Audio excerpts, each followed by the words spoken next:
have interfaced with a whole lot of you, even leading up to this session.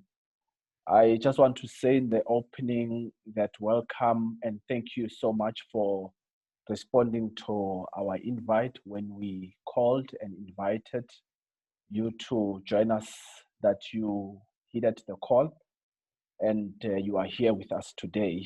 I'm anticipating that our numbers are still fairly low, and so hopefully with time they will build up. I am not alone, but I'm also flanked by a team within the Social Housing Regulatory Authority. Lesego is the marketing manager. We just in the same space. She will be assisting us with the behind the curtains, behind the doors functions in terms of this platform. But Ms. Dudu Poswa, who's also a colleague of mine, I think she's part of the session today, and Mr. Mandla Muchoko, a marketing and communications officer, should also be with us today. So those are the colleagues that are with me this morning from the SHRA side of things. So we are delighted, colleagues, that we can, despite the current limitations that the country and the world is currently undergoing, that we are still able to go on with business. So hopefully then for the next 2 days, as we try to unpack this whole area of social housing project packaging, development and funding, this session would assist in deepening your understanding and knowledge of this work that we do. We always look at these sessions as an attempt by the regulator or the SHRA to forge partnerships. So I'm looking at 57 of you being in the room at the moment, and I'm thinking hopefully this session will win some partnerships with some of you, even as we conclude day 2 on this. It's not the first time that we run the session. We've run it already in October, and we've tried to refine a few things even leading up to this session. So hopefully this then is able to assist. In fact, I must also say that part of or leading to this sessions today, we've also held a session on introduction to social housing, which we thought would be a good base and foundation, so that this that we are to participate in today and tomorrow becomes a build up and a step up from the basics of unpacking the concept of social housing. So today and tomorrow. Yes, and sorry, John. Hi. I don't know if everybody is hearing you. We just got Samuel saying, I'm struggling to hear John. So I don't know if everybody is also struggling to hear you. Okay, should I maybe, let's see. Okay, John, others are saying you are loud and clear. Okay, so maybe someone just needs to play around with this sound techniques on that side. So as I was saying, we've done the introduction, and we hope that the next 2 days really it's a build up from that. If you have not and you still are of interest to participate in the introduction, we have one last shot of this, not within before the December break, but early in the new year. We should be delivering an introduction to social housing, which can also be of benefit. So just in context though, I thought before I hand over to the facilitators, because I am not the one who's going to be unpacking this sometimes complex concepts to yourselves, ladies and gents, that I perhaps lay out why we thought this be one of a session or topics that we could perhaps prepare and facilitate a session on. from delivery point of view, as the entity of the human settlements, the SHRA on a 5-year political term basis receives a target to deliver social housing units. When one reflects about the previous political term, 2014-2019, for which we had to deliver, well, around about 27,000 units. Many or few of you would know that we came short in terms of that performance. We are now in the new political term, 2019 leading up to 2024. And there again, we have received a new target of delivering an additional 30,000 units, and provinces having a stake in that number. And we thought to try and assist really with partners, potential or existing. Let us facilitate a session such as this one where we try to unpack this aspect of project preparation, project packaging, project funding and development. We know, and I think Henry, the facilitator, and his team will be best placed today and tomorrow to unpack some of these things. But we do know that top of the list in terms of this poor performance on which the program has always been on the back foot on is precisely because the program in its nature is still in obscurity. A lot of people don't understand it, and not only general public, but when one looks at even public officials, your municipal officials who have the responsibility in carrying out and supporting the implementation of these programs in municipalities and in provinces, still struggle with understanding what the social housing policy requires of them and what is it that they need to do or bring to the table towards the delivery.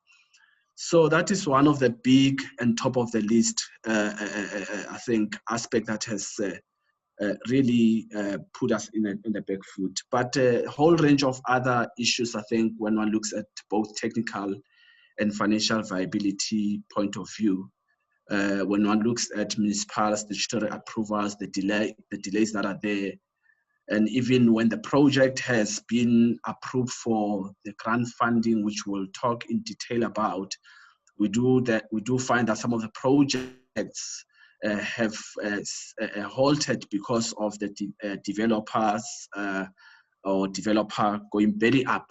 So the whole range of reasons really, and I hope that the next 2 days will help us to unpack these things and find a solution collectively in terms of what is it that can be done better and smartly to assist with the delivery. I, as indicated, will not be leading the facilitation. We have asked Mr. Henry Chitsulo, who you see on your screens. Henry brings with him a wealth of experience and knowledge in this field. For many years, has worked with a number of social housing institutions, social housing projects, doing due diligence, doing packaging work, doing a range of things. But up and above that, he is a trained banker, and he also is a lecturer in one of the institutions of higher learning on the subject of property development. So we thought we've got the right man for the job. He's not alone. He will introduce his team as well.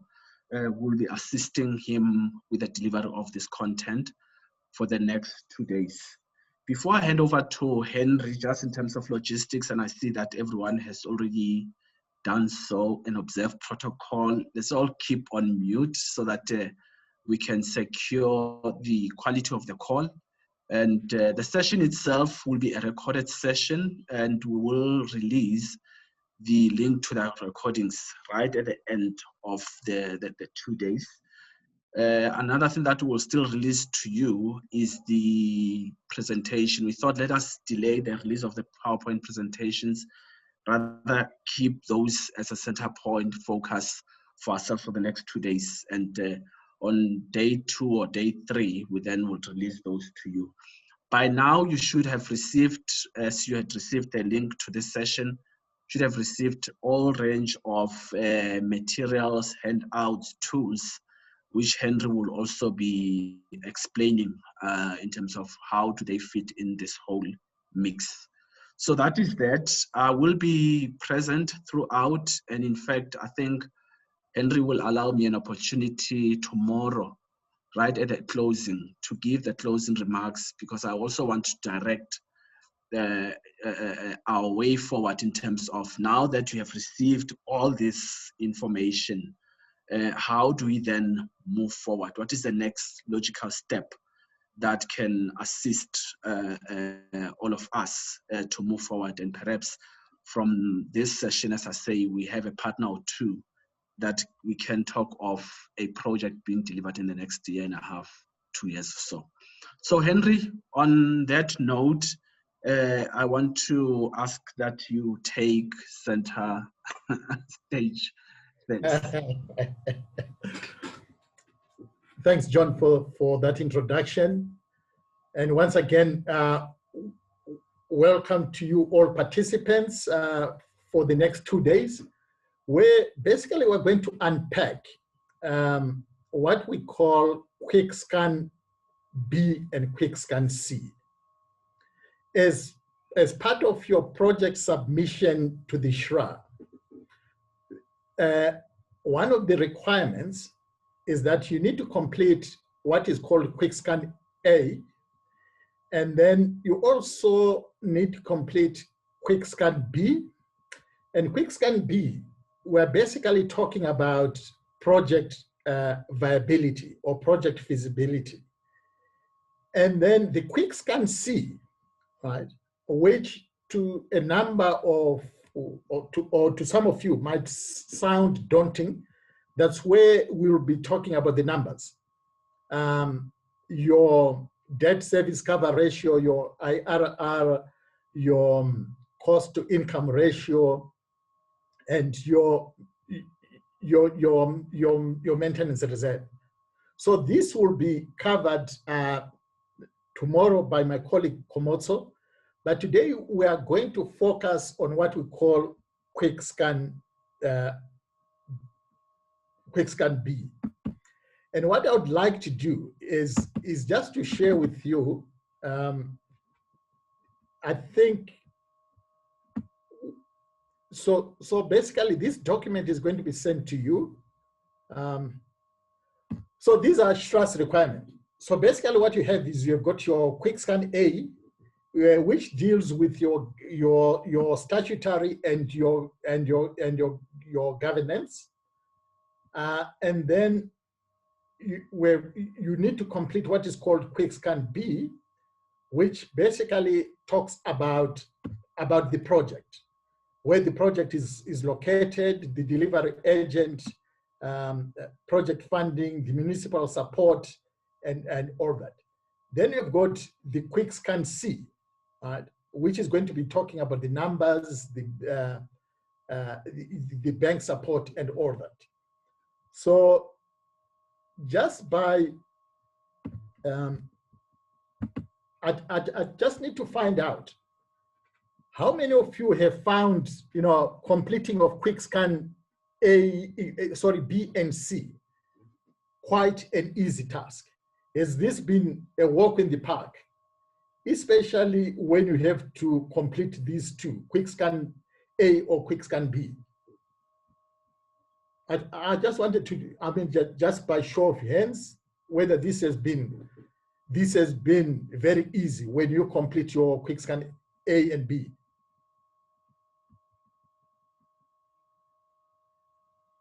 Can you all hear me?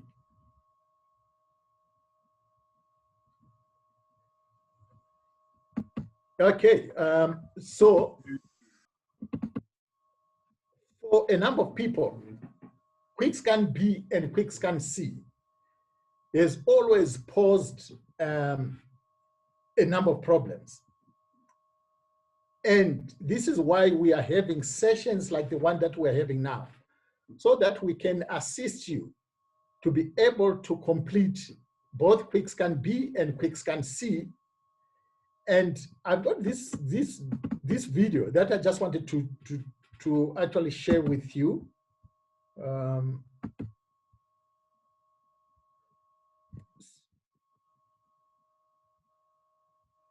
So what has been the process when it comes to the completion of QuickScan B or QuickScan C?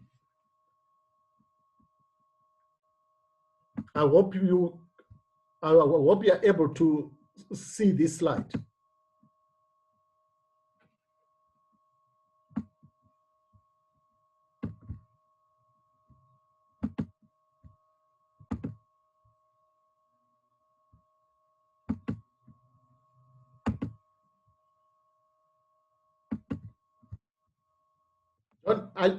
Are you able to see this slide? Yes. Okay, so this is the process that you go through when you are completing your QuickScan B or QuickScan C. You go through this process. And just look at the resilience, at the stamina, right? And this could be one of you who is trying to apply to be registered as a social housing institution, or to try to be registered as an ODA. Now, the key to this is that you should not give up. You need to believe in yourself, and you need to have the tenacity and ensure that you continue so that your project can be successful. It takes time, but after the end of the day, the lesson that we learn from this is that you should not give up. So when we talk about the SHRA, and I think a lot of you have attended the introduction. Now, we know that the SHRA was established in 2010, and it's a regulator for social housing. And it achieves this by ensuring that it capacitates the delivery of social housing and also investing in housing projects. And they do this through two vehicles. It's either you are what is called an SHI, which is a social housing institution, or you are what is called an ODA. An ODA basically is your other delivery agent. These are your PTYs. These are your private companies. And we are going to delve into that. So when we look at when we look at the SHRA, right, its mandate is basically to invest in social housing projects and to ensure that you, as an institution, you are accredited so that you can foster the development of what we call sustainable human settlement. The SHRA is also an enabler. They assist you by offering these types of grants that can help you to be able to deliver your social housing project. And I think it's important that you also need to be present tomorrow, right at the end, when John is going to talk about some of those grants that are available, that you can access in order for you to fast track your project. So it's important that you listen to some of those grants that are going to be discussed tomorrow. And more importantly, we know that the SHRA is a regulator. The SHRA regulates either an SHI or an other delivery agent to be able to develop, manage the social housing stock. So that is very key. So what you need to understand is that the SHRA uses these two agents, your social housing institutions, as well as what we call your other delivery agents. So in so doing, the SHRA delivers its mandate, as we have mentioned, by using the delivery agent. And the mandate is dependent on the type of the units that you are going to develop and also the location. And we're going to be talking about this word location, location, location in relation to the restructuring zone. And what is key is that your projects are actually targeted at those income bands that earn between 1,500 to 15,000 rand a month. And within that, there's a category that is called primary target market, and there's also what is called secondary target market. So if you're going to develop 100 units, the SHRA expects you that 30% of those units, in other words, 30 of those units should cater for what is called the primary target market.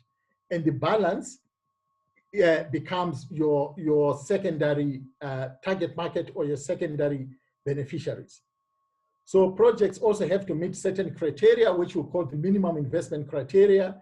And as I've mentioned, the SHRA evaluates using these tools, which is the QuickScan A, B, and QuickScan C.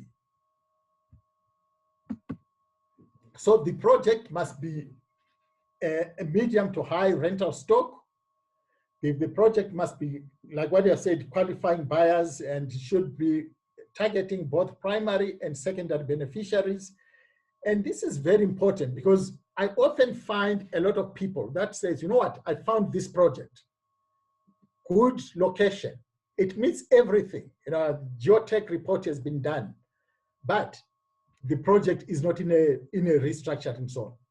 So don't spend a lot of time. The first thing that you need to understand is that the SHRA only looks at projects that are in the restructuring zones. And those restructuring zones are available on SHRA's website. And on the email that was sent to you, it also has the various restructuring zones. So the project must also demonstrate support and commitment from both the municipality and the provincial government. So before you submit your application to the SHRA, make sure that you have got the support from what is called Provincial Steering Committee. What this does is that you need to go to the province and say, this is the development that I intend to do. These are the number of units, this is the beneficiaries, and this is what that project entails. And you will be invited, where you are going to basically present, it's between 5 to 10 slides, where you talk about your company, you talk about your project, you talk about the benefits that the community is going to derive from this project. And more importantly, who are going to be the beneficiaries of this proposed development. Now, the Provincial Steering Committee will then support your project, or they'll say you need to refine your project. These are the areas that you need refinement. So it's important for you to ensure that you approach the provincial government and get that letter of support, because this is part of the requirement. That's part of the submission. So when it comes to social housing, what you want to do is to ensure that the units that you are going to design, they meet the minimum investment criteria, which is self-contained unit of 30 square meters. So the minimum should be 30 square meters, and that's 30 square meters should basically be self-contained unit. So like what I've mentioned, the applicant should be a social housing institution, and we've talked of the delivery agent, either being an ODA or being an SHI. And the project must meet what we call the minimum readiness criteria. In other words, the bulk services, the zoning, SDP, the costing has been done. And all conditions need to be in place before you consider.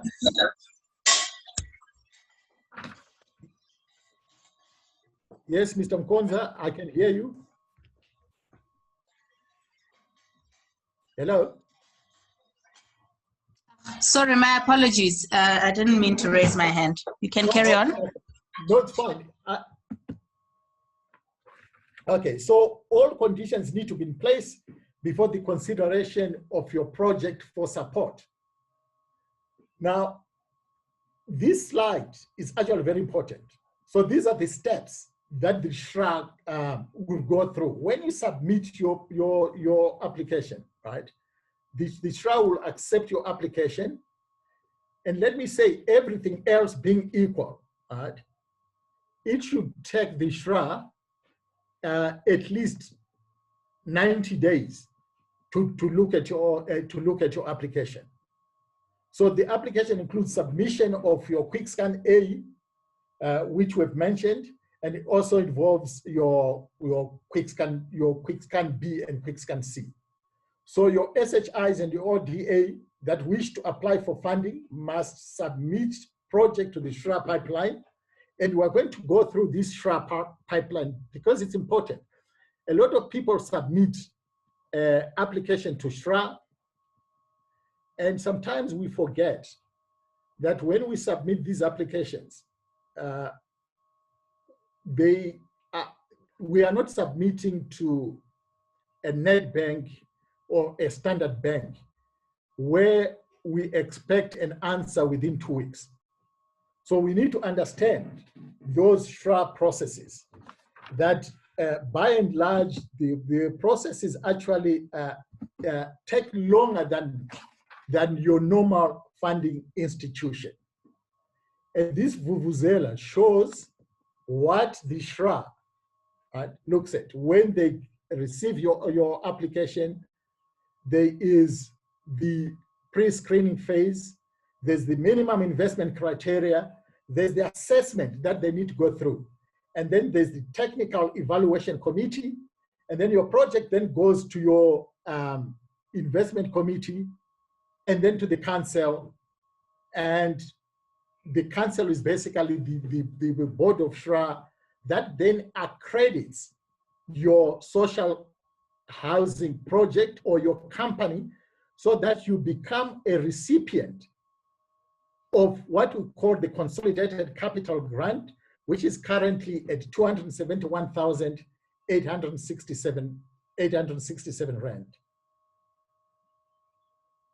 Are we all clear? Are there any, John, are there any questions so far or any clarity? None, Henry, at this stage. I think we have responded even on the chat line, which I just still encourage people to use to raise comments and questions. So we have responded to a few relating to social housing, institution accreditation, and things like that. But yeah, at this stage, so it's important to understand, right, these processes and why these processes are of vital importance is that a number of you might go and sign an offer to purchase. And the offer to purchase might say, you need to provide guarantees within 30 days. So you need to be able to understand that within 30 days, you are not going to get those guarantees from SHRA. So it's important in terms of your timing, in terms of negotiating your offers to purchase, that you are in line with the SHRA's timelines in terms of their accreditation process. And that is very important because you don't want to be phoning SHRA and asking what is happening with my application. I'm having problems with the seller. He wants his guarantees to be issued. So it's important for us to be able to understand those timelines. So the SHRA will basically look at the technical feasibility of your project, and it will also look at the estimated cost, and also look at what is the highest and best use for your project in terms of meeting both those minimum criteria in terms of your minimum target market, minimum size of 30 square meters, and catering for those beneficiaries that earn between 1,500 115,000 rand a month. So what you want to do is to ensure that you have got all your, if you are going to do a greenfield project, which we are going to explain, make sure that your geotechnical report is in place. Your environmental studies have been done, the site planning, the programs, traffic study, all these elements are in place before you submit your application. So when we look at a property development per se, very often, we often have a site that is looking for an idea. And we've got an idea through a developer who is looking for a site. So what you want to do is to be able to actually marry the two.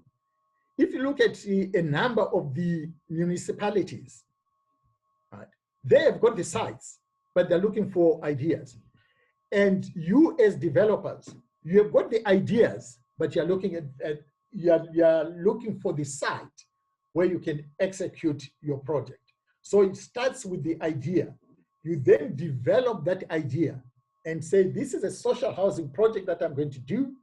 I'm going to do 500 units that is going to cater for both primary and secondary target market. And then once you have developed that, you go through all your development process, you end up with this asset. So you need to understand that. But what we often find is that, you know, you've got people who tend to be married to a site. I found this site, I like this site, I need to make this site work. And sometimes in so doing, in trying to make the site work, you might find that we overpay for the site. And when we overpay for the site, we start trying to squeeze everybody so that we are within that SHRA threshold of between 400 to 420 or 440 price per unit. So it's important that when you start, you need to start on the right footing. You need to make sure that you pay the Just right put price. it down and then it will drop.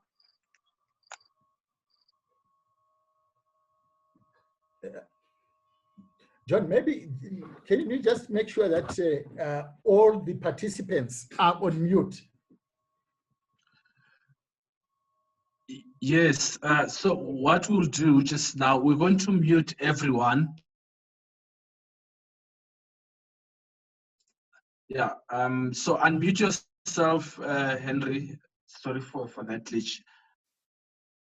So I see that on the chat, Henry, Yes. there are already 3 questions. Right.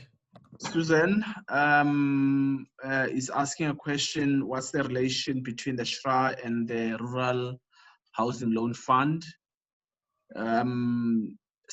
Samuel is asking the question with regard to the minimum of the self-contained unit of 32 squares. What if the project has 20 meters square to 54? Does that still disqualify us? The average is 36. Maybe Sam, you might just want to unpack the question. I just find it difficult to read it. Okay. Maybe John, the first question of the SHRA and the Rural Development Fund, those are 2 different entities. The SHRA looks at social housing, and the SHRA is a provider of the grant funding.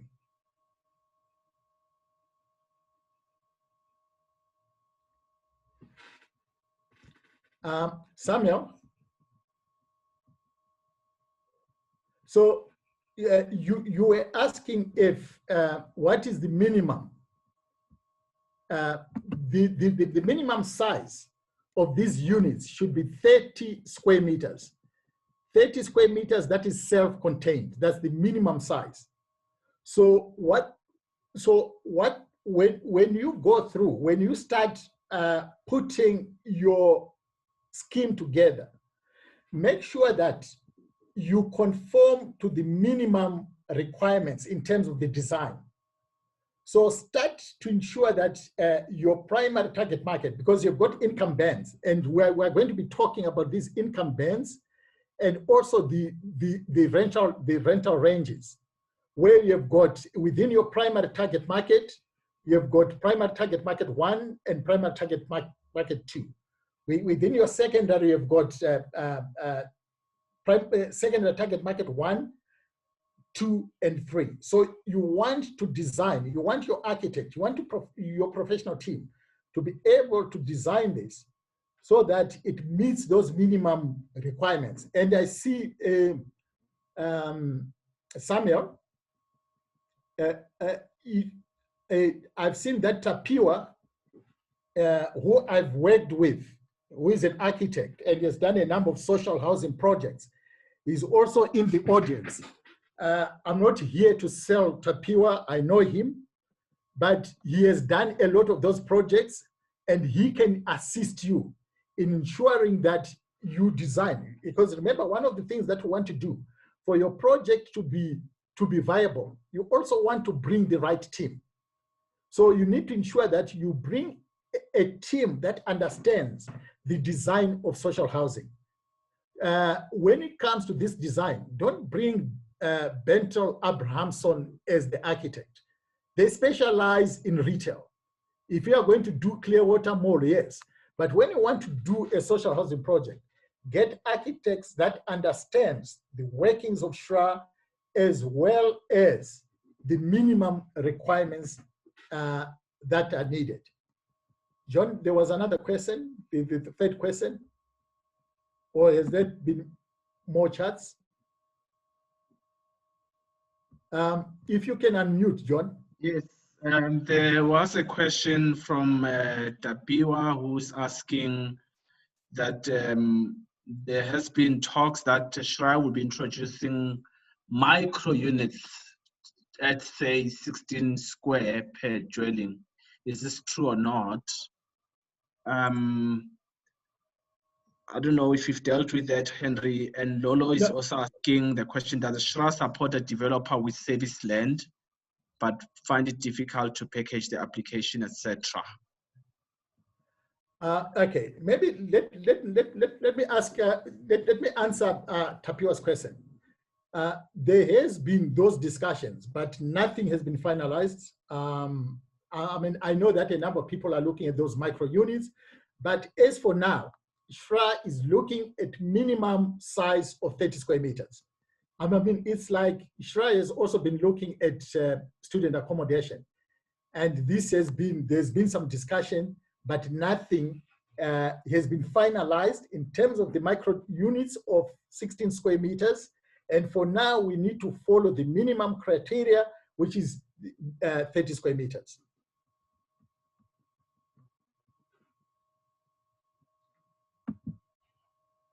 The last one, Henry, is from Lolo, who's asking, does SHRA support developers with service land? And then I think the second part to that question is, I'm not reading it correctly, but it says, but I find it difficult to package the application. So I get a sense that there might be two statements in this question.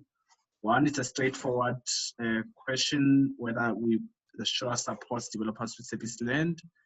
The second part is the issue around packaging the application or completing the application, I guess. Lolo, yeah. you can also assist if we're not reading your question correctly. So John, the SHRA, yes, looks at land that is serviced. And in terms of packaging, this is why the SHRA is having these project packaging workshops, like the one that we're having right now. The main reason why we're having this is for you to be able to package a project that when it goes to the SHRA, it meets all investment criteria so that there's no going back and forth, going back and forth. So it's important for you to be able to understand what is it that I need to include in that quick scan B. what is it that should make this project viable in terms of quick scan C? And this is what we are going through, making sure that you are registered SHRA, making sure that your project is in the restructuring zone, minimum size 30 square meters, catering for beneficiaries that earn between 1,500 to 15,000, targeting both primary and secondary beneficiaries. Your project must be zoned. Your geotechnical report must be done. Your transport, your traffic study must be done. Your zoning is all in place, and you have got the support from the municipality and from the province. And also, you have done what is called a market research that shows that the project is going to be viable in terms of demand.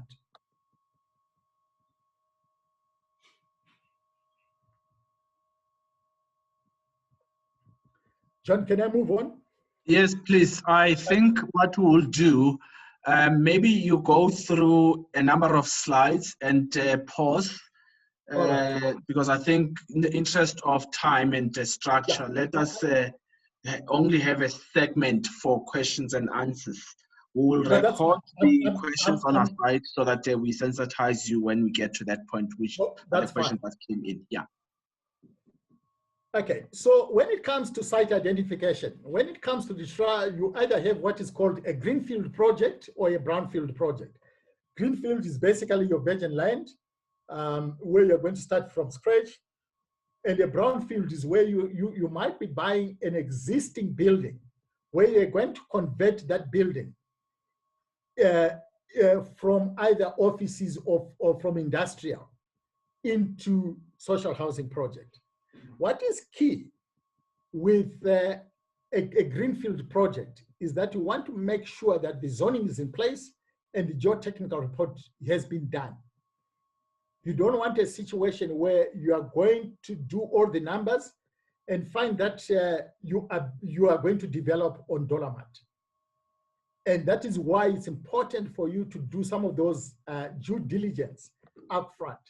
And that informs you in terms of the pricing that you have to pay. There was land in Protea Glen that somebody bought, and he thought he has bought this land for a steal. And when he did his feasibility, the project would yield about 200 units. And he was paying 60,000 rand per opportunity cost. He was so happy. Later, when they were now designing, they found that a part of that land, he could not develop it. So remember, you have now paid 60,000 rand per opportunity cost, assuming that you are going to develop 200 units. And when the architects and the engineers did these numbers, they found that the maximum number of units that you could do on that project was 52 units. Now can you imagine? You have paid in anticipation of 200. You are now sitting with a project that can only give you 52 units. So in other words, you have overpaid for that project. Hence, it's important for you to do that due diligence upfront.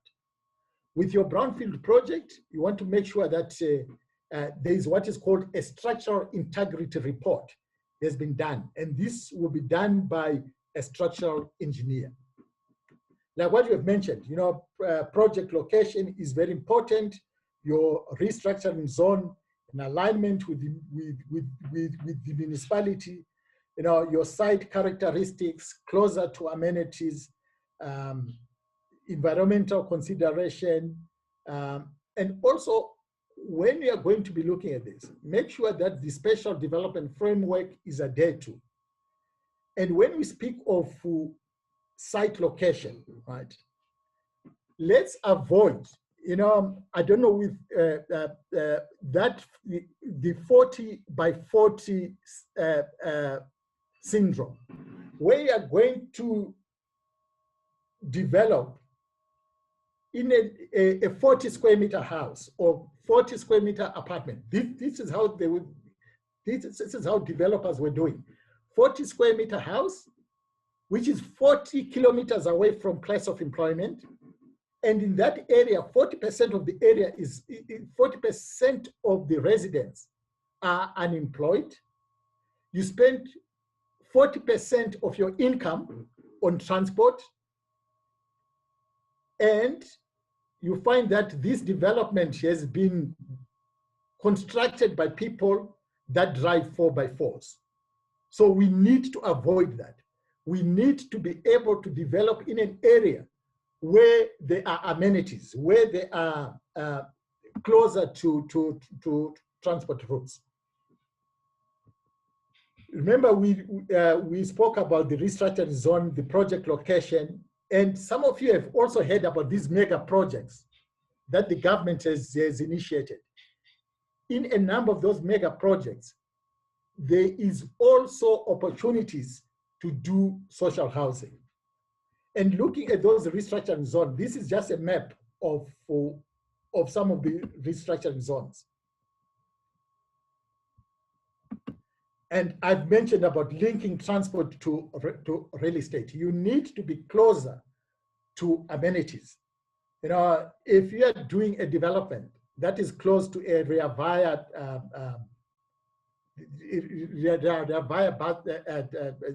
via station or closer to a taxi rank, that will assist you in terms of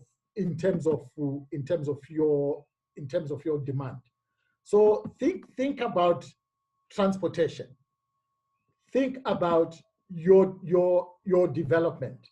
Where is that going to be? And we have seen the corridors of freedom, right? The corridors of freedom are also catalytic projects that can assist you in order to meet some of those investment criteria. Now, when it comes to the municipality, make sure that you have got the municipal support, and more importantly, like what I've mentioned, you have got your provincial support. That letter that you are going to get from the province, it's key. The department or SHRA would need to look at that letter and also ensure that you have done what is called a demand study or a market study. Wherever you're going to develop, if you're going to develop 200 or 500 social housing units, what informs you, right? Is it because the site can take 500 social housing units or 200 social housing units? You need to do a market study, and that market study will look at the demographics. And it's important for you going forward because you don't want to develop and find that after the end of the day, you are not able to let your units. So it's important to be able to do this demand study. And what is key is that when it comes to demand study, this is not something that you go on your internet, you go to Google and say, demand study, Benoni CBD, and then you start extracting information. So what you want is to be able to approach, the likes of your Demacon, your Fenridge, your Urban Studies, your Dr. Deck Prinsloo. These people specialize in demand study. So don't, you need to spend some of the money up front so that you can ensure that you have done the right things at the right time. Now, there are 5 things that we need to be able to look at. What is called highest and best use when it comes to a project. When it comes to a project, right, you need to understand 5 criteria. That the project is physically possible, is legally possible, is technically possible, is financially possible, and lastly, is socially possible.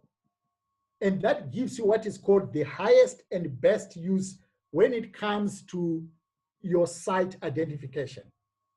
And you have heard of location, location, location. Now, when it comes to SHRA, make sure that your project is located in the restructuring zone and that it's easily accessible to and closer to amenities. Again, it's both brownfield and greenfield project. And when it comes to a project that is being legally possible, right, you want to make sure that you've got the right ownership. Are you going to go into a land lease, or is this going to be an outright purchase? So it's also important when you are going to go into a land lease, who are you going to be negotiated that land with? And what is the term of that land lease? You don't want to go and negotiate a 15-year land lease, because what's going to happen is after the 15-year period, the land or the improvements, they've got to revert back. So you want to make sure that you negotiate at least a minimum of 30 to 35 years. That's minimum. If you can get a land lease that is longer than that, preferably 50, and if you are lucky, you can go to 99-year lease. Also, you need to be able to check the title deed of this property, that there are no servitude that might impact the value of the property. We had a situation of one of the SHIs that were looking at buying a piece of land, 3 hectares, and there was a servitude. There was going to be a highway that was going to come through this site.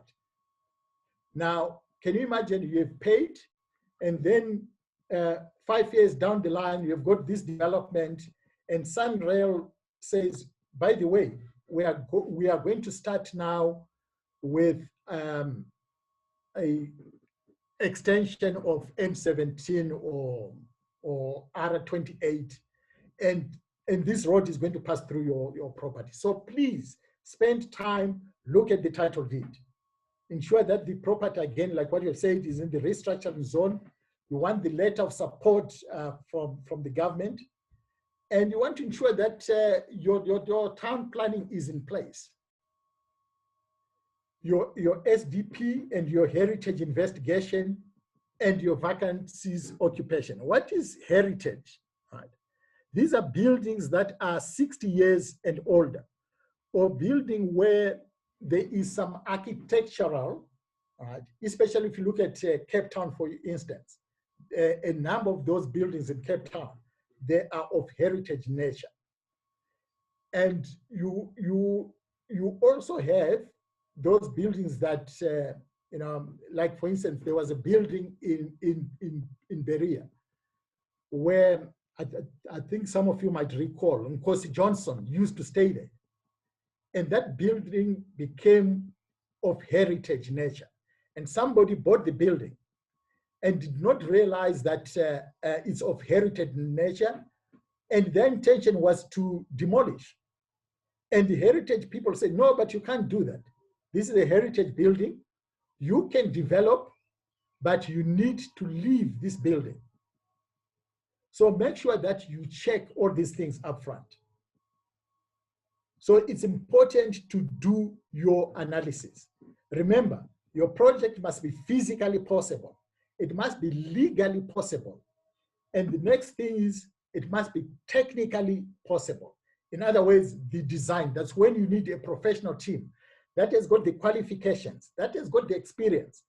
Not experience in designing large warehouses, but experience in designing social housing project. The minimum size of 30 square meters. And also ensure that these professionals, right, they've got the qualifications, experience, and are registered with their various bodies. Don't just go and say, you know what, this person has been an architect. Please check that is registered and can deliver those projects. Ensure that also the professional team appointed, they sign all the documentation, your proxy agreement, your contractor, JBCC, and also that your contractor is registered with CIDB. And this is a requirement for the SHRA. The appointed contractor must be registered with CIDB. You need to look at your construction program, you need to look at your procurement strategy, your demand study, and again, that it caters for both primary and secondary target market, and it looks at the income bands of 1,500 and 15,000 rand per month.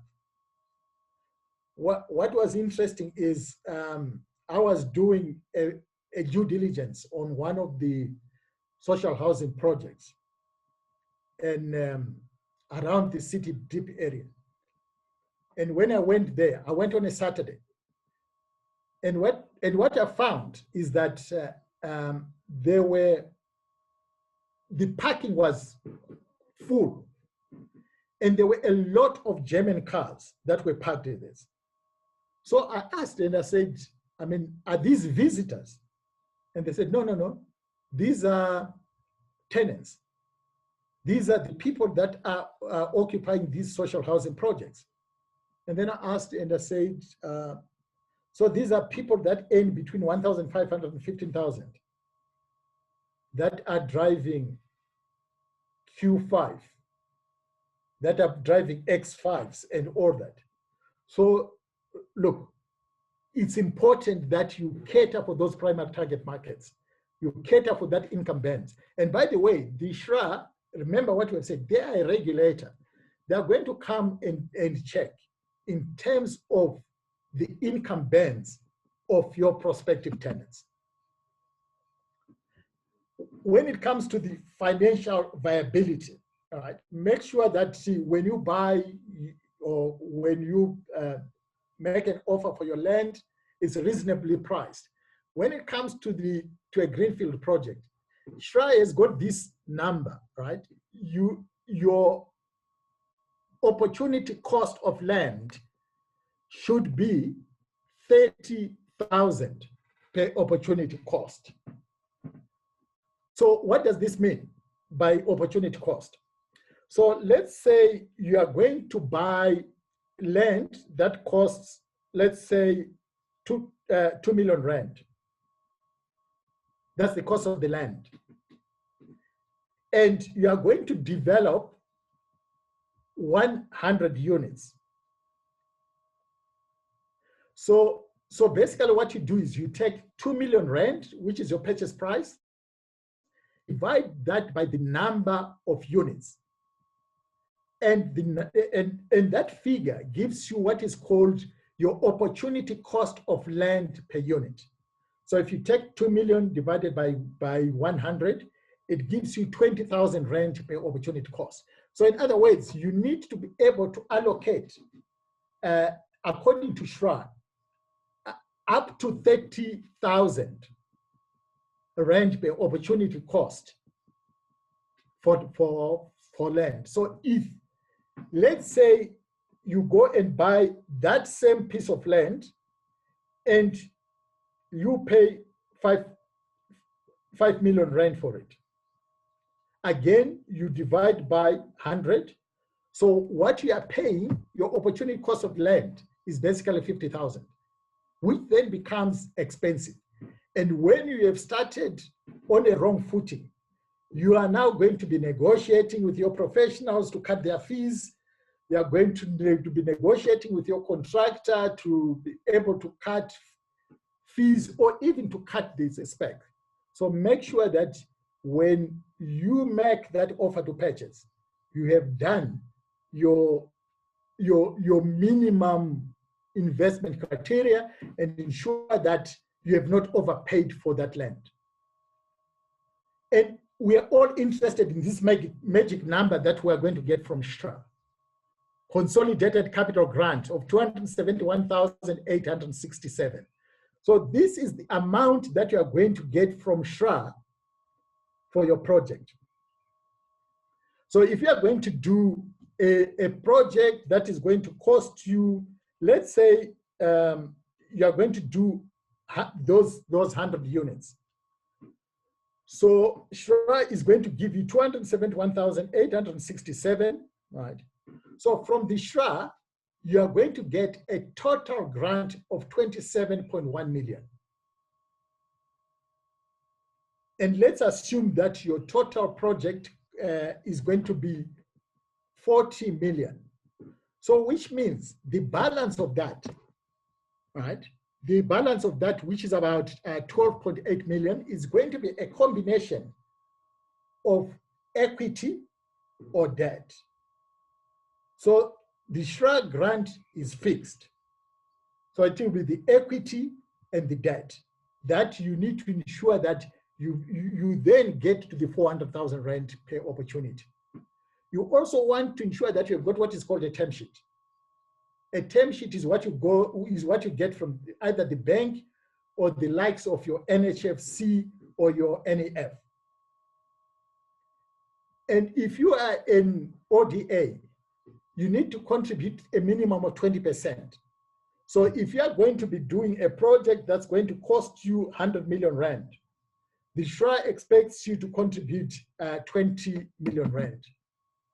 The operating cost per unit, right? In other words, the expenses of your project on completion, SHRA would look at a minimum of 1,350.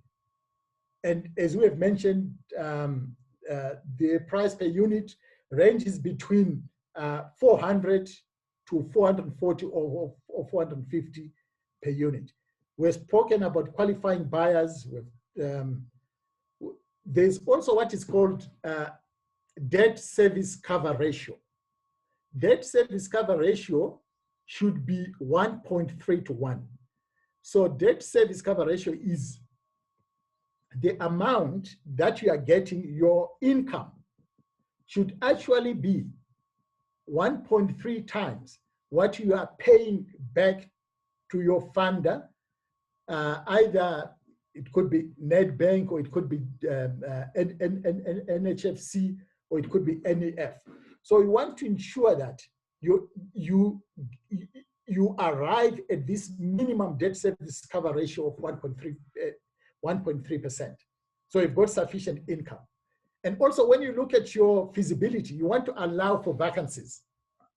You are going to have vacancies. And in terms of the SHRA model, there is a built-in vacancy of 7%.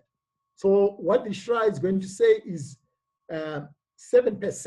At any given time, there is going to be approximately 7% vacancy. And that's going to be built in QuickScan C, which Komosa is going to touch on this tomorrow. He's going to touch on this in greater detail. These minimum investment criteria in terms of debt service cover ratio, in terms of the vacancies, and also in terms of what is called an IRR. The IRR is basically the SHRA that the SHRA uses the prime overdraft rate plus a risk factor of 4.5%. So we know that prime is currently at 7%, and the risk factor is 4.5%. So your minimum IRR in terms of QuickScan C should be 11.5%. Don't be terrified by these numbers. Komosa is going to go through this in greater detail when it takes you through the QuickScan C. There's also a maintenance reserve of 1.02% of your total development cost.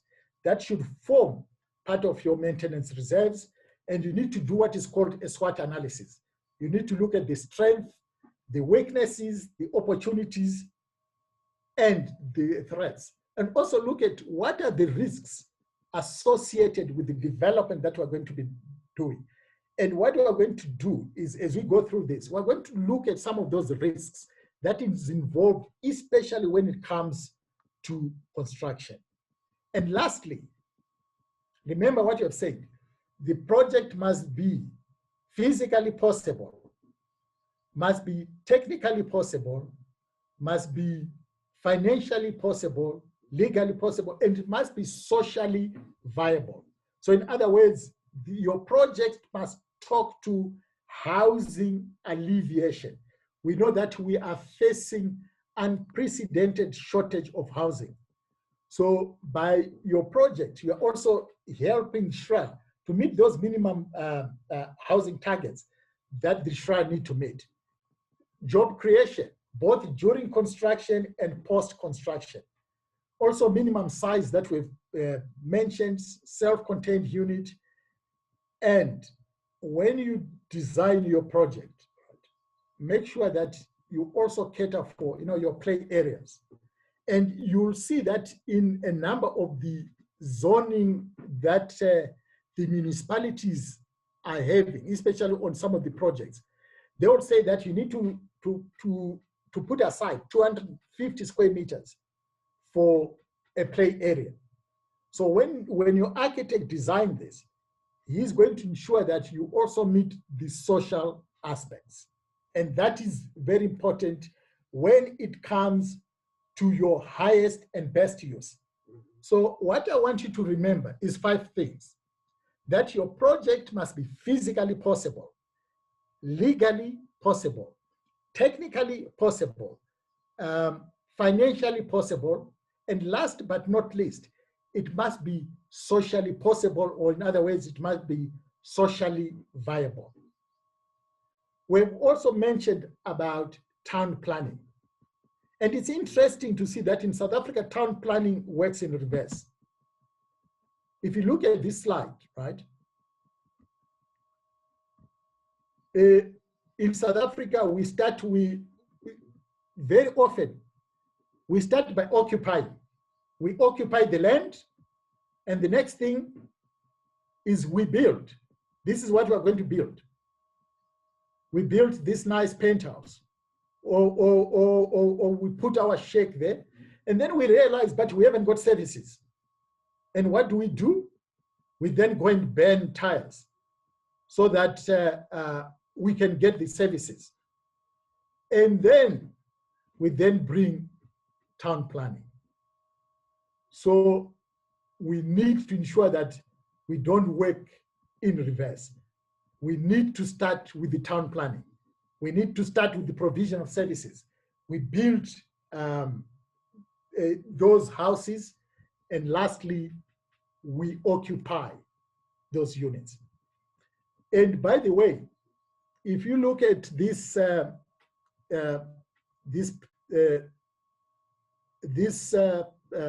four-story shack, this is not in Alex, or this is not in Diepsloot. This is actually in Brazil. I took this picture in Brazil. So when we build, let's think of town planning. Let's ensure that the town planning are adhered to. And quickly, what I want us to go through is, I know for some people who are your town planners, your architects, and some of your engineers, you might find this, you all understand town planning. This is a site in Bertrams. Sorry, John? Sorry, and maybe before you go into that Bertrams case study, I've just picked up that there were 3 questions relating to the last few slides that you taken us through.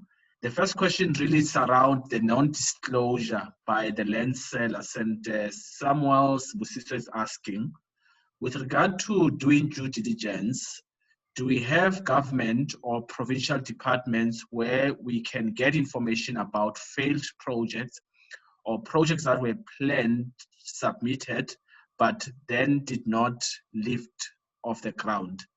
When we purchase the land from housing development companies, or I guess land sellers, they won't disclose all the information about why they are selling their land and why the project did not lift from the ground. The councillors are also not willing to help. So I would like to know if there are departments where I can inquire about such developments that did not lift from the ground.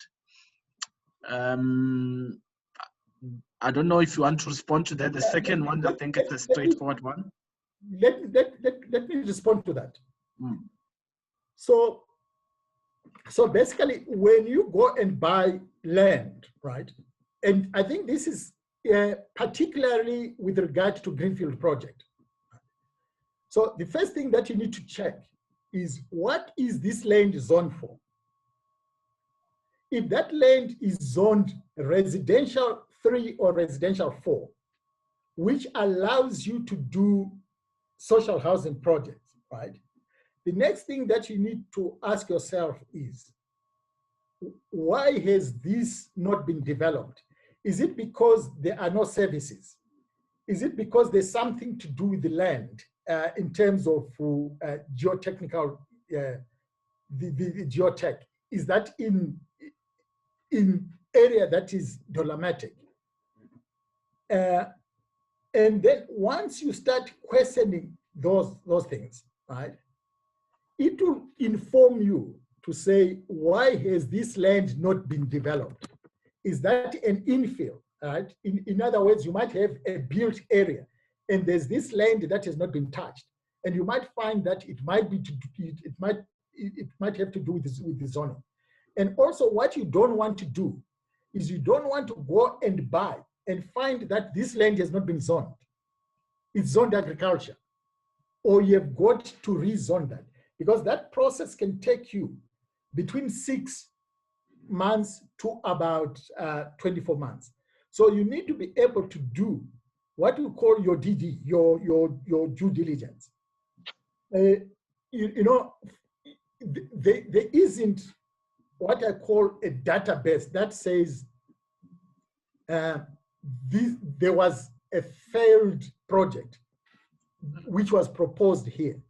You can see from the area, when you go to the council, right, you can also be able to check if there were any plans that were drawn on this. And if there were plans, then you need to be able to ask those questions.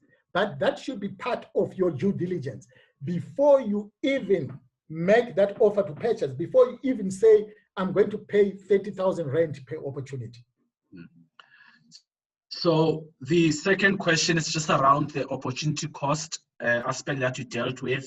And this is a question from Matunzi. I see that Tapua tried to respond to that, but for the benefit of everyone, let's just go through again that question, and maybe you can respond as well to that, Henry.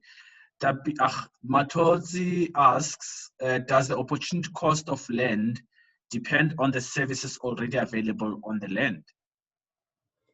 So basically, the 30,000 rand per opportunity cost that the SHRA uses, this is land that is ready to go, which has got services.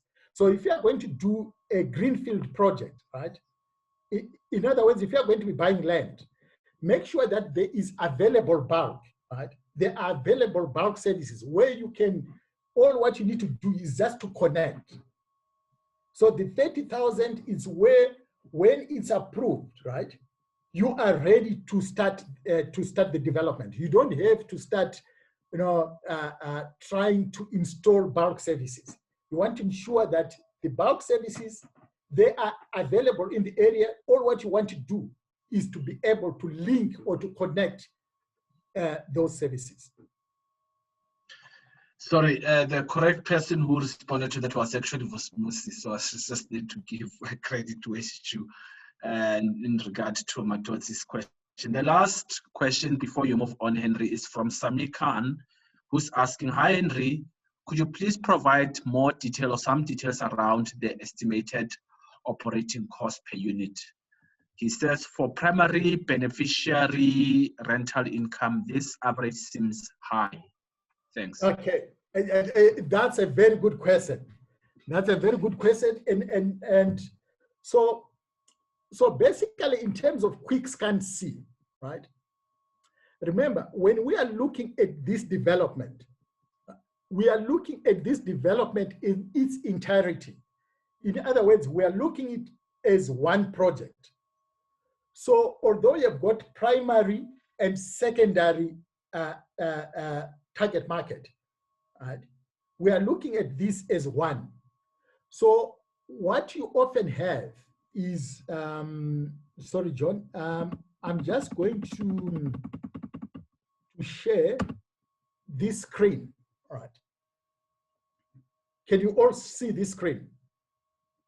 So basically what you have, right, this is a development, right, where you've got primary target market and secondary target market. So your total the total number of units is 132, and out of the 132, 40%, 132%. So basically 30% of that is 40 units, and the balance is 92 units. Now, what is important, look at the average rental here for what we call primary target 1. Your average rental is 625. Then primary target 2 is 1,350. Secondary target 1 is 2,100, then 3,003, then 4,008. So when you look at this project, right, the 1,350 is to do with the entire project. So this is not allocated to say primary is 1,350, because at 1,350, you find that you are going to have negative cash flow here. So you are not looking at this in isolation. You are looking at this as a total development. And also you need to understand that your average rental for all this is going to be about 3,300. Your average rental when you do this. So the minimum, right, operating cost will be 1,350. And the 1,350, you are looking at this as a total development, not as primary and secondary. I hope this explains it. But we are also going to look at this in detail tomorrow when we analyze QuickScan C. So that element of cross-subsidization, I guess, comes into play in this case. She says, very much so. Understood, thank you. So I think you can move then with your, was it Bertram's case study? Because that was the last question. Okay, so basically, all what you want to do is you want to spend some time talking about town planning. So there's a site in Bertram's, 4,000 square meters. It's close to Rea Vaya, close to amenities, transport routes. It's under the great Ellis Park precinct. And it's part of it's in the restructuring zone. So this is the extent, the size of the site is 4,000 square meters, and it's zoned residential 4. In other words, you can do flats. The floor area ratio is 1.8. There's something that is called coverage, what you can cover on site. If you are going to look from a helicopter view, you can only cover 45% of the area. The height is 4 stories, and the parking is 0.5 parking bay per dwelling unit. And there's what is called building lines. You need to leave 5 meters from the street boundary. So when it comes to the development, you also need to allow for things like efficiency. In other words, your staircases and all that have got to be accounted for. And you are saying 30% of those should be primary target market, 70% should be secondary target market. Now, I've said using the highest and best use, right? Calculate the number of units that you can develop on this site. And would you say that this project is legally possible, financially, technically, and all that? So basically, what we always try to do is to use this as a case study for you to be able to understand the basics of town planning. Now, when you go to your architect, right, and you've identified this land, you need to have an idea, right, of how many units will this land yield. You know, for those that are town planners, that are architects, that are engineers, please just bear with me, because we've got people who do not come from this discipline. All right. So let me just explain this. So you see that the size is 4,000 square meters. And there's something that is called FAR, floor area ratio, right? This is what you can develop, or what they call bulk. So in order for you to see how many square meters you can develop on this area, you take your 4,000 square meters of land size and you multiply that by 1.8. And that gives you 7,200 square meters. So this is what you can develop on this site, a bulk of 7,200 square meters. Another way of doing the same calculation is that you take your 4,000 square meters, right? You multiply that by the coverage. Now, the coverage is 45, so you multiply that by the coverage, which is 45 square meters.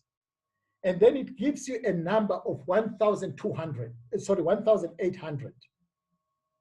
And you multiply that 1,800 times your height, or the maximum stories, which is 4 stories. If you multiply that, it gives you again the 7,200 square meter bulk that you can develop.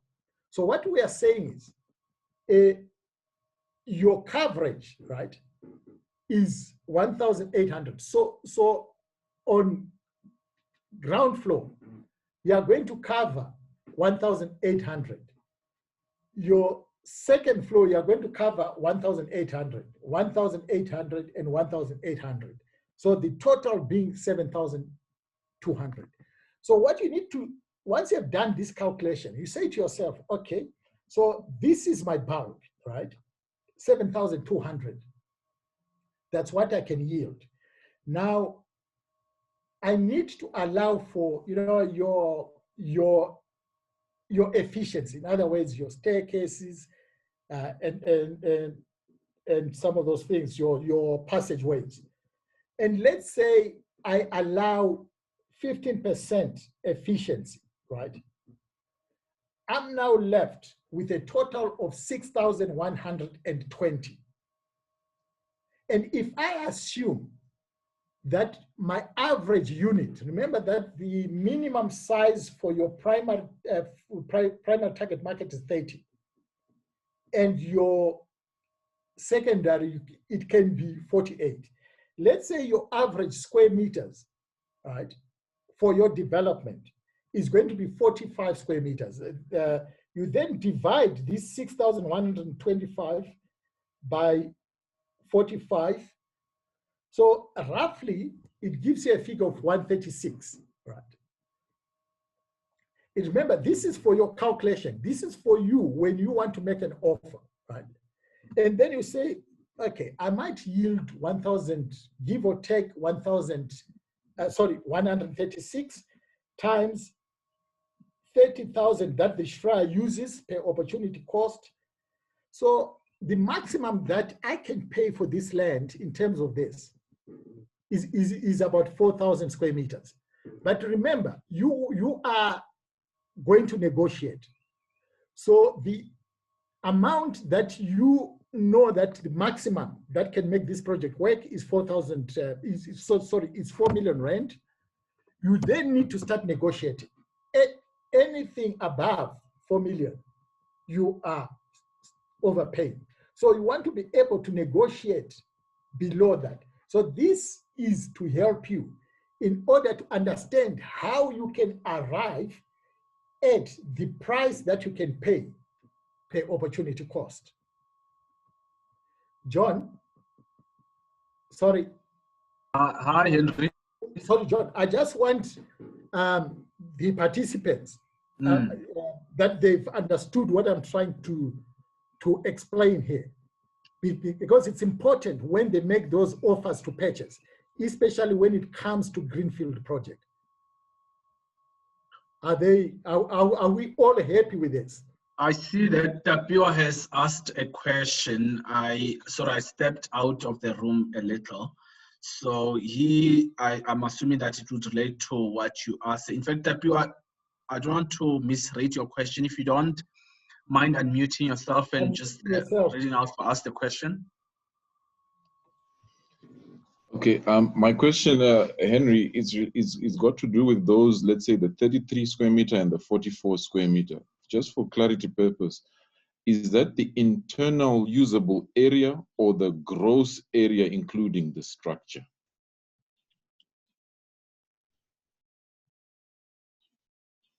Did you get that, Henry? That is the Tapiwa, can you hear me? Yes, I can hear you. Yeah, so basically that is the internal usable area. Thank you. Yeah, so that's your that's your internal usable area. But remember, this illustration or what I've just done, right? I mean, and Tapiwa, you have done this a couple of times. You know, there are also other factors that come into account when it comes to this design. Things like your parking, right? Which is a big conundrum, right? In order to also ensure that you can fit your parking on that. So this is just to help somebody who often speak to an estate agent.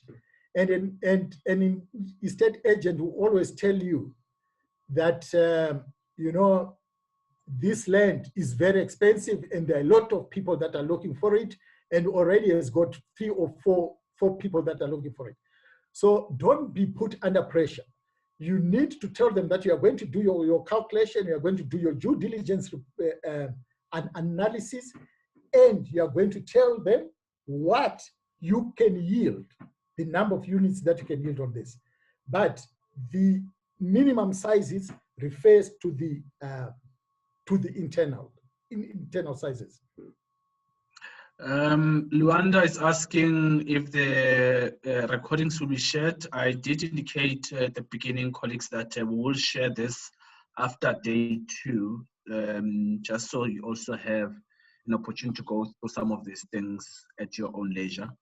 But a question that is raised by Sibusiso Langa, Henry says, do you mind displaying the calculation relating to how the opportunity cost is related to the SHRA's grant? I don't know whether it's something that you're still going to come to, or have you dealt with that? Oh, yeah, let me just share this, right, and see. Okay, so basically, what we've done, right? Let's assume that this is that Bertram site, right? And you have made an offer of your land cost is 3.9 million. Your PNGs, your construction. So your total development cost, right, is 54.1 million rand. So this is the total cost of the project. And you are going to yield 132 units. So what you do is you take 54,120 divided by 132. So your average size, or sorry, your average cost per unit is 410,000 per unit. And the total development cost is 54 million. So the SHRA grant, right? How you calculate the SHRA grant, you take the 132 units multiplied by 271,867. So the SHRA grant is going to be 35.8 million. John, I've got it somewhere on this slide, right? So can you see, this is, if you are an ODA, so this is the total amount for the development. So your consolidated capital grant is 35,886,444. Now remember, there is a gap here. The total cost is 54. We are only getting 35 million from SHRA. So the difference is either debt or equity. So in this case,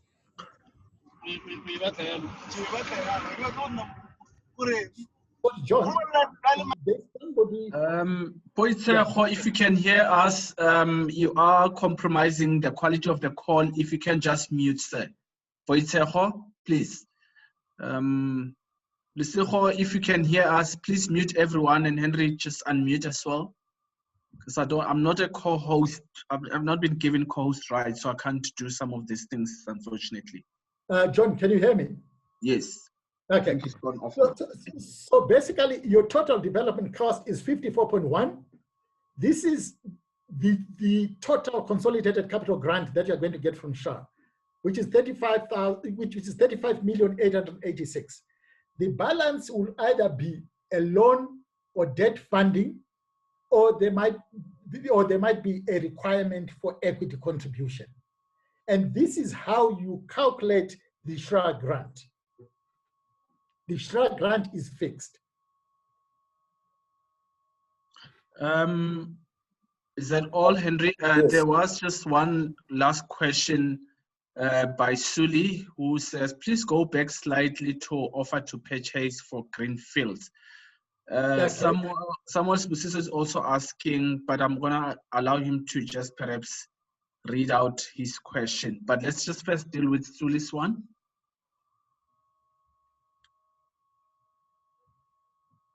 Sorry, John, what was the question? Suli's question is just asking to go back to the offer to purchase for greenfields. I'm not sure what was covered there. Okay, maybe if you can assist. Yeah. Okay. Do you get it? Let me just. So basically, an offer to purchase, all right, can be either for greenfield or for brownfield project. What you need to understand is that when you are buying land that you still have to develop, you need to understand that there are certain things that you need to certify yourself. Is the property correctly zoned? Has there been a geotechnical report that has been done?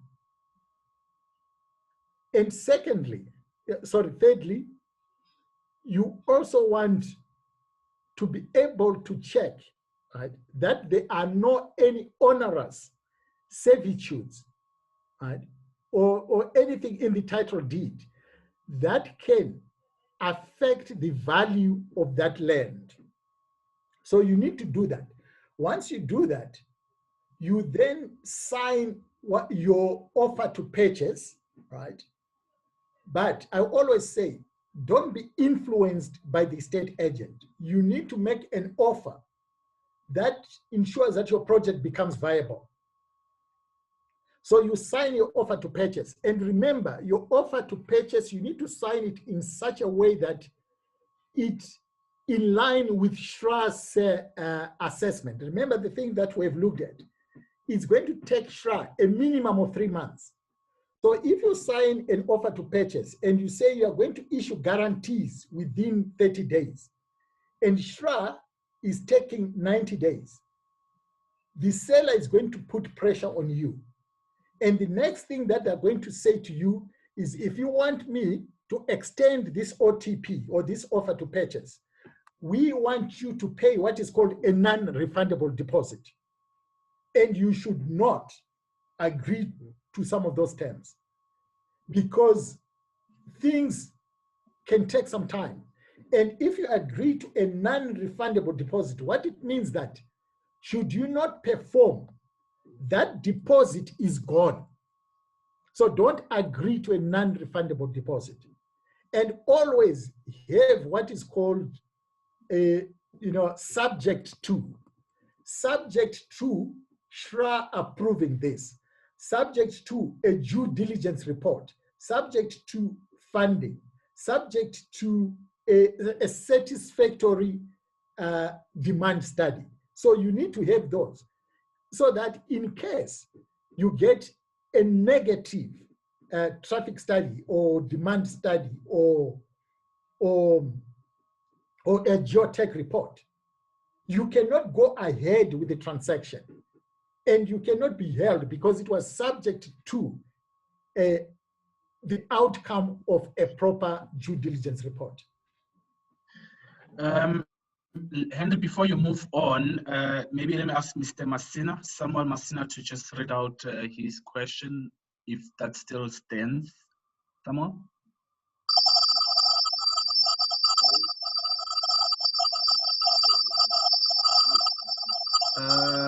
It's the bad echo. Yeah. Can you hear us, Samuel? Can you hear me? Yes, much clearer now. Please proceed with your answer. Okay, I wanted to ask Uguti, with us, because we are focusing on biophilic designs, so we want to maximize the spaces that we have instead of having AMA parks for cars. So is it possible that we can negotiate the usable area to be bigger than it is, like where you showed us on the calculations? Samuel, remember that your areas, right? Whatever you are going to design, it should talk to the zoning that is permitted. So Okay. if you work within the zoning configuration or within the zoning confines, right? Remember, you are not restricted in terms of the size of the unit, as long as you meet SHRA's minimum size in terms of the 30 square meters, right? But when it comes to designing, right, your architect is going to design in terms of the town planning regulation or in terms of the zoning certificate. And if you want to go outside what has what is in the zoning certificate, that requires you to rezone, which will ultimately delay your project. So as part of your due diligence, you need to check the zoning. Is the zoning is in place? What does the zoning do? But always work within the confines of the zoning. Anything outside that requires rezoning. Oh, okay, thank you, Henry.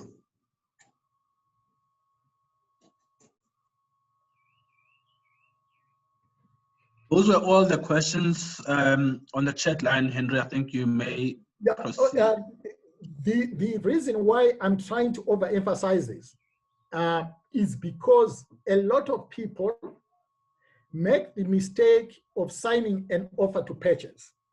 And you find that when they make this offer to purchase, you find that the price per unit, in some instances, it's even more than 100,000 rand. So now for you to make that project work, it becomes difficult. So ensure that your project, right, before you sign your OTP, you have done your due diligence report. Please just check that zoning certificate. Just check that there is no dolomitic conditions in the area. Because if you ignore that, you are going to have a disaster. I'll give you an example. I was involved in a project in Bloemfontein, and this was a shopping center, well-known shopping center in Bloemfontein, Mimosa Mall. The developer, all right, and this is why it's important to have the right professional team. The developer was a gentleman by the name Butrowski, who was into movies. He did that movie. He did the movie "The Gods Must Be Crazy." So he identified this piece of land, which was ideal for development, and they were going to develop a regional shopping center, 45,000 square meters. Got some of his friends as a professional team, and they started doing the development. And they got their funding from one of the banks. You know, there's red, there's blue, there's green, but it's one of them. And one thing that they did not do was a geotechnical report. They did not do geotechnical report. They developed, this is a 45,000 square meters. at the roof level, the whole development crumbled. And there was disaster on site. And now, can you imagine the financial implication for this project? Remember, this is not 100 units. This is 45,000 square meters. And the cost overrun was enormous. Now, you want to avoid those things. So to avoid those, please have the right professional team.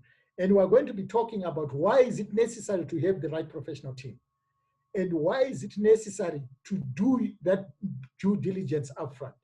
It's going to help you so that you will be able to develop a project that meets SHRA's requirements.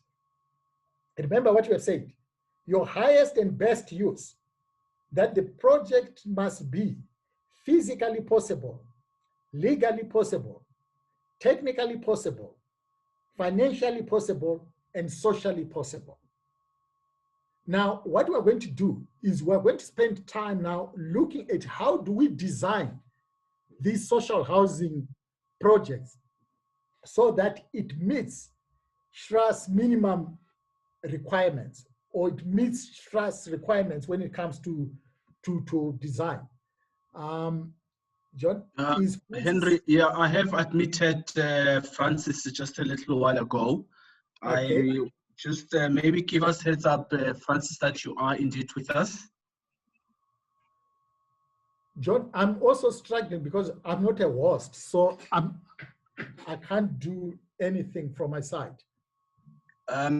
Francis, if you can hear us, just give us heads up that you are indeed with us, because I do know that I did admit Francis not so long ago. While yes, Francis morning. Still tries. Oh, great. Oh, okay. Henry, the last question, or a request rather, from Lolo. Please explain a 100-year flood line in relation to development. Maybe before it comes in, you could deal with that. Yeah, so basically you've got, you can have a 100-year flood line, or you can have a 20-year flood line, 50 or 100. What it basically says is there is likely to be floods, all right, that can be catastrophic. And this happens every 50 years or every 100 years. So when you do your due diligence, and if there's going to be, if there's that 50-year or 100-year flood line, it's an impediment to your project. So you need to be able to avoid, right, areas where there are those flood lines. I'll give you an interesting scenario. I don't know if some of you know how Deep Sloot started. So what happened was, many years ago, I mean,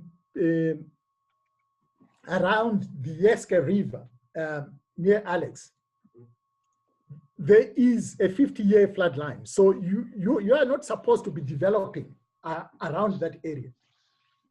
But people like to develop within 2 meters from SHRA River. And we know that when it rains, it always floods.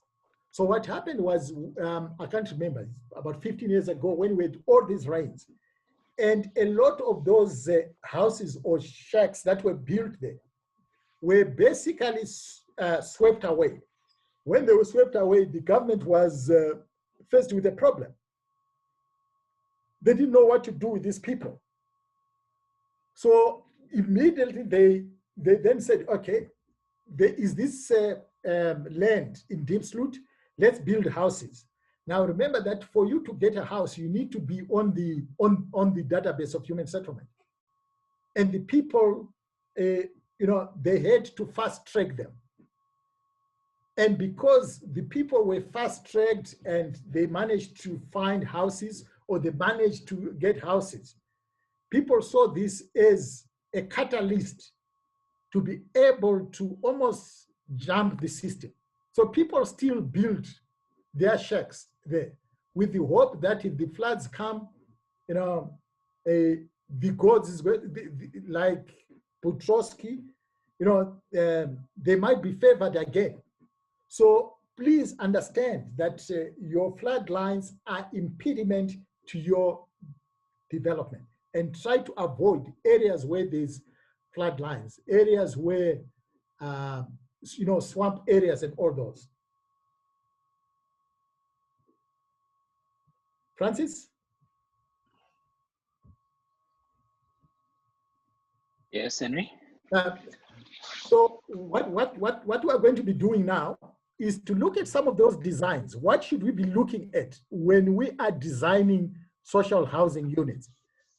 So Francis is going to take you through some of the designs and what you as developers should be looking at when it comes to the design of social housing.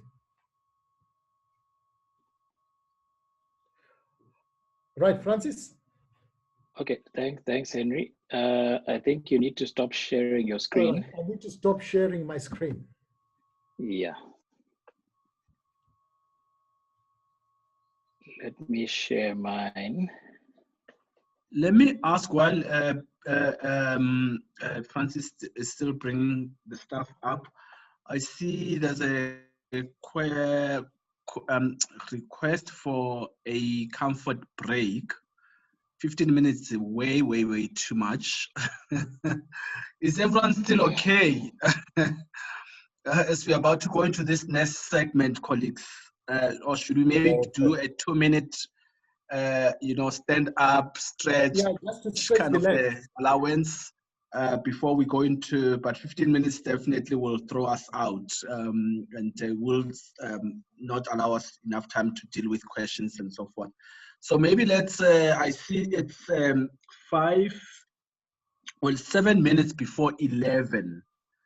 Should we perhaps, if it doesn't compromise the delivery, Henry and Francis, maybe let's just do a 7 minutes, take it to 11. So everyone back on the screen at 11. Could that work for everyone? Give me indication with a thumbs up on your screen, or yeah, or a clap or something. Otherwise, we forge ahead. Okay, I see the yeses are coming. So you've got, colleagues, 7 minutes. Let's come back, regroup at 11, where we will take the design presentation. John, if there are any questions, I'm here that that you might have missed, or anyone that wants to ask some questions, those that are staying, that are not taking a comfort break. Please don't log out of the call. Just remain still on. We're simply saying stay, just take a walk or stretch or get a cup of coffee, refresh your glass of water, but don't log out of the call because that becomes another admin nightmare.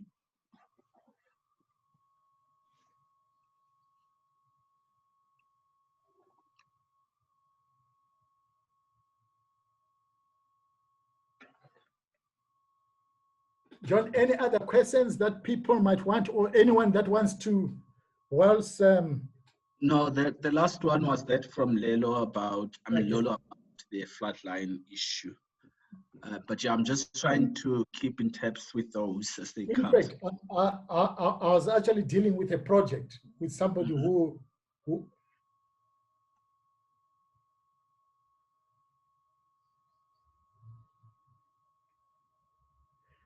okay, so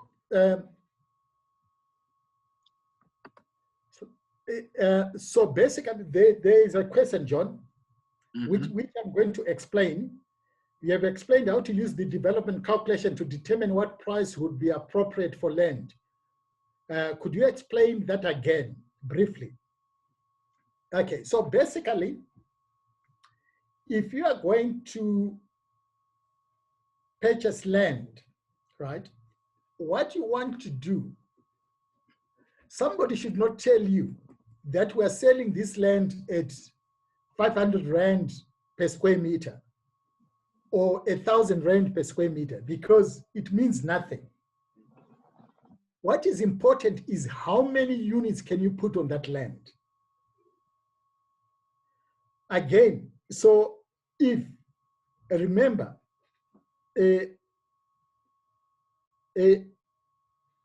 remember that the SHRA is saying your land cost should be 30,000 Rand per opportunity. So if you are going to do 150, right, units at 30,000 Rand on your project, right, the maximum for land should be 4.5 million. At 4.5 million, that is the maximum that you can pay for that land. Now, you now want to take that figure and try to negotiate below that. So it's basically the land price divided by the number of units. And that gives you the opportunity of cost per land. And that should not be more than 30,000 square meters, 30,000 Rand for SHRA development.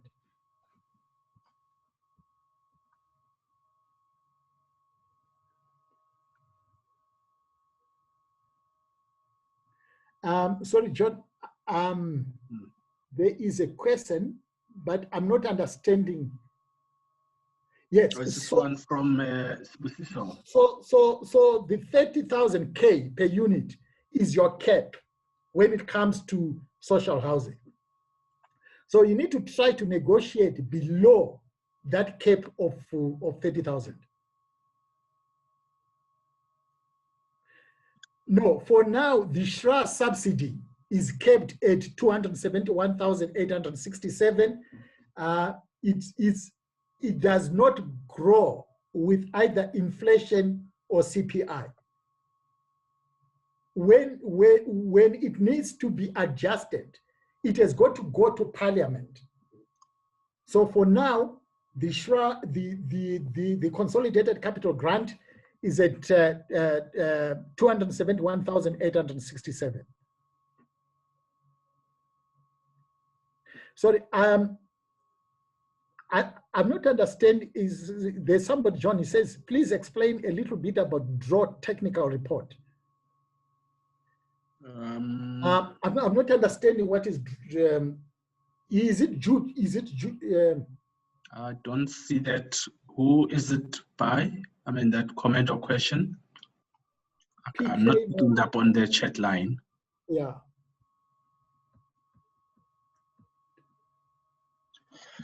Okay, Gordon seems to be leaving us, but hopefully, Gordon, you'll join us, rejoin us either late today or tomorrow for the quick and see.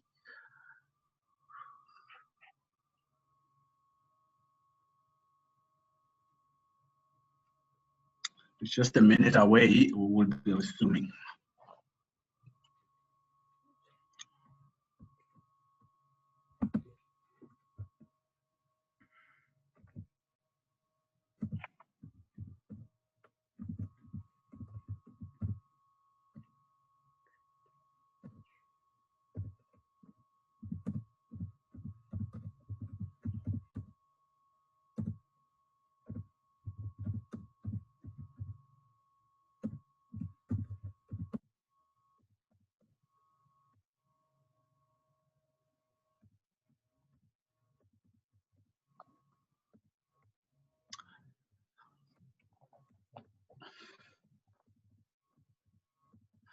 So colleagues, we are on the dot. Just give me a sense that you are back with us before I hand you over to Francis by just thumbs up, a yes indication, just like when you when you left, that you are still with us, so that we can then proceed with the next presentation on the designs. I see a few coming. See a yes from Una. People took 15 minutes instead of 7 minutes. Francis, I think let's shoot. Say, I see the labels are coming, the assets are coming. Let's shoot. We set 7 minutes, and I think in trying to make sure that we close the session on time. Let's not delay any further. We in your hands, sir. Thank you. Morning, everyone. Let me just get the share settings and make sure I've got the audio also this time.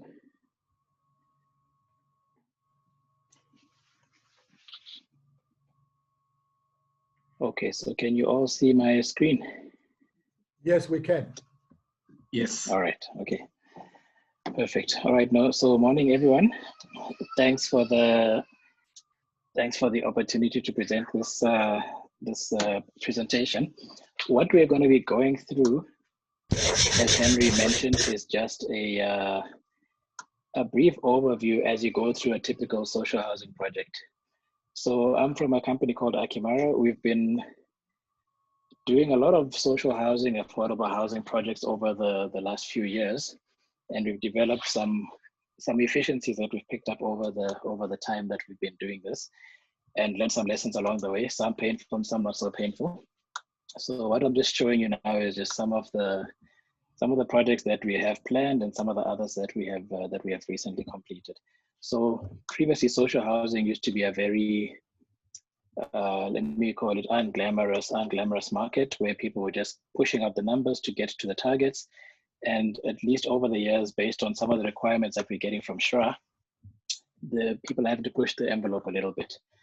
So what has been developed over the years from SHRA's side, having also learned some lessons in the market, is a document which has minimum specifications. These minimum specifications basically is a guide for all SHIs plus their professional teams in terms of what they need to be doing in order to qualify for the funding to come through. So one of them is the minimum unit is 30 square meters. You cannot do a unit smaller than that. That's for obvious reasons. Without having that control in place, some developers would push the boundaries in order to maximize the yield, but then you have an inferior product that now is not the most livable environment. What this document also is, it's a legal obligation between SHRA, the SHI, or private developers. It has a requirement to comply with Science 400. There must be universal access, so your development must have, it must take into account people who are physically challenged, physically disabled, that they must not be prejudiced with your development. So I think you have gone through the primary target units and the secondary target market units with Henry from a commercial side of things. And what we are going to look at is now from the design perspective, what does that actually mean? Because what they say is you got 30 square meters minimum for your 1 beds and 40 squares minimum for your 2 beds.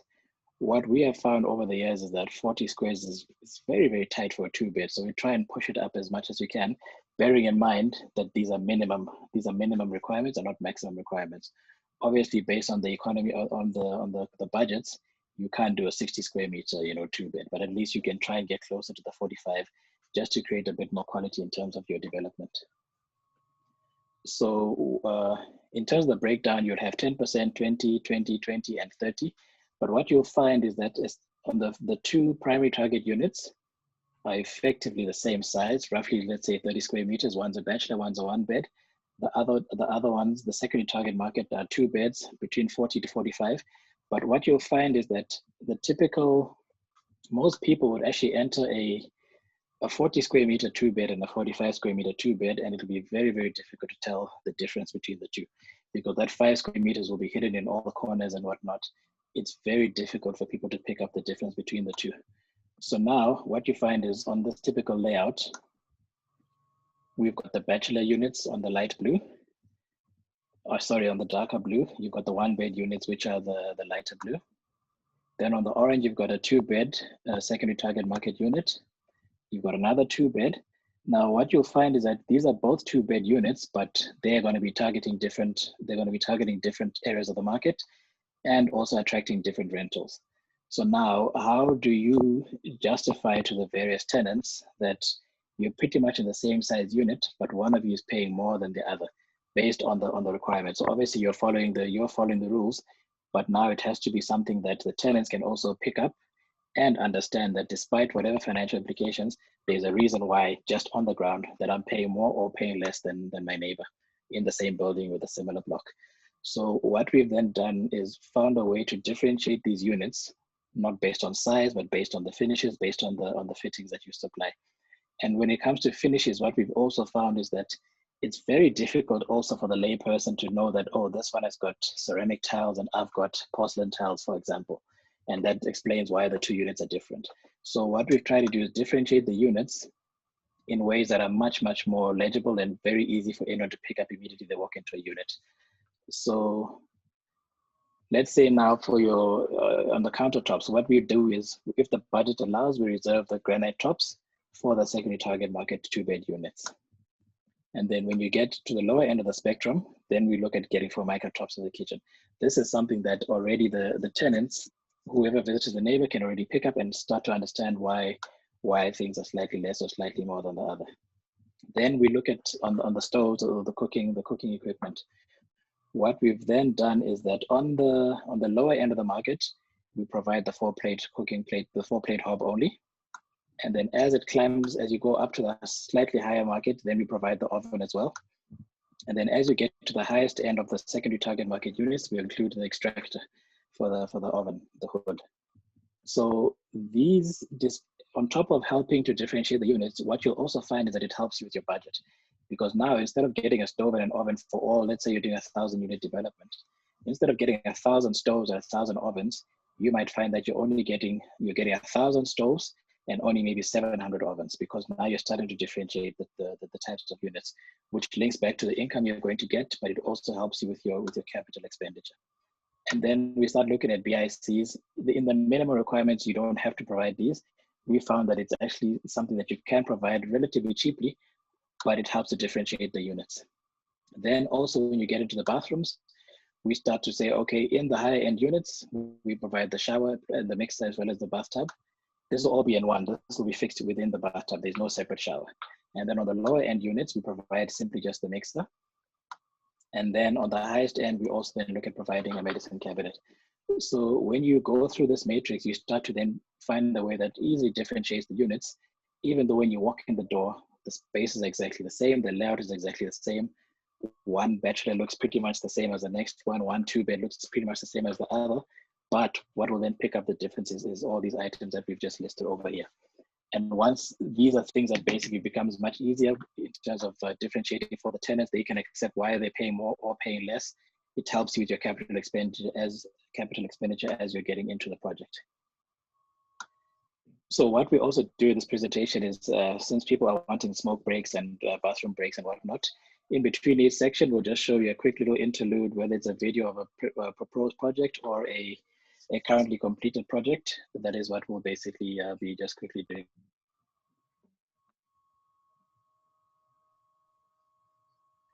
Okay.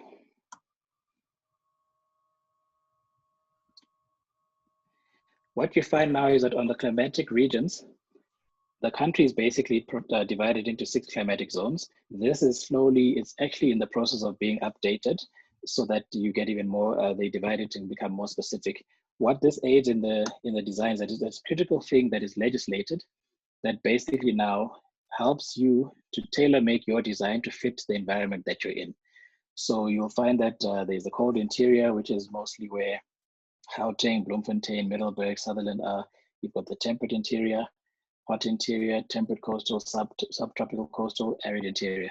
Now, this is especially important because what you'll find now is a quick, easy example is if you're, let's say, coming from Joburg or Pretoria and you fly down to Durban, as soon as you get off the plane, you pick up immediately that it's very hot, it's very humid, the temperature is extremely different. So it then follows that you cannot have a house designed in Gauteng to be exactly the same as a building designed in Durban. You've got totally different environments to deal with. And what this is more concerned with is buildings which are not mechanically ventilated. Because what you'll find typically in your affordable housing, your social housing, there's just no money for air cons, and they're also going to be increasing the electricity bill of your tenants, which are already quite pressed economically. So you've got to design something that works in the environment that it's in without the need for mechanical heating or mechanical cooling, unless there's obviously extreme weather. So one of the things that you then look at, these are things that I think obviously your professional team will be doing, but I think for you guys as the developers, obviously you just want to keep an eye. You want to keep an eye out and make sure that the correct principles are being followed. So one of the key things you're going to look at is orientation. And then coupled with orientation, you're going to look at the distance between your buildings, because you don't want overshadowing. So if you look at the top graphic, the orientation, with most properties that you get, whether it's your house, you obviously now want northern exposure or northern orientation as much as possible. This is because as the sun rises, you get the maximum natural sunlight, but without getting the harshness of that sunlight. That goes in the southern hemisphere. In the northern hemisphere, they're looking for the reverse, where they want southern orientation. We're all basically trying to face the equator. Basically, that's the easy way to think about it. So then if you look at the bottom diagram, if you're doing single-story buildings, you can now afford to have them slightly closer, because if you look at the sun angle coming through, there's no overshadowing.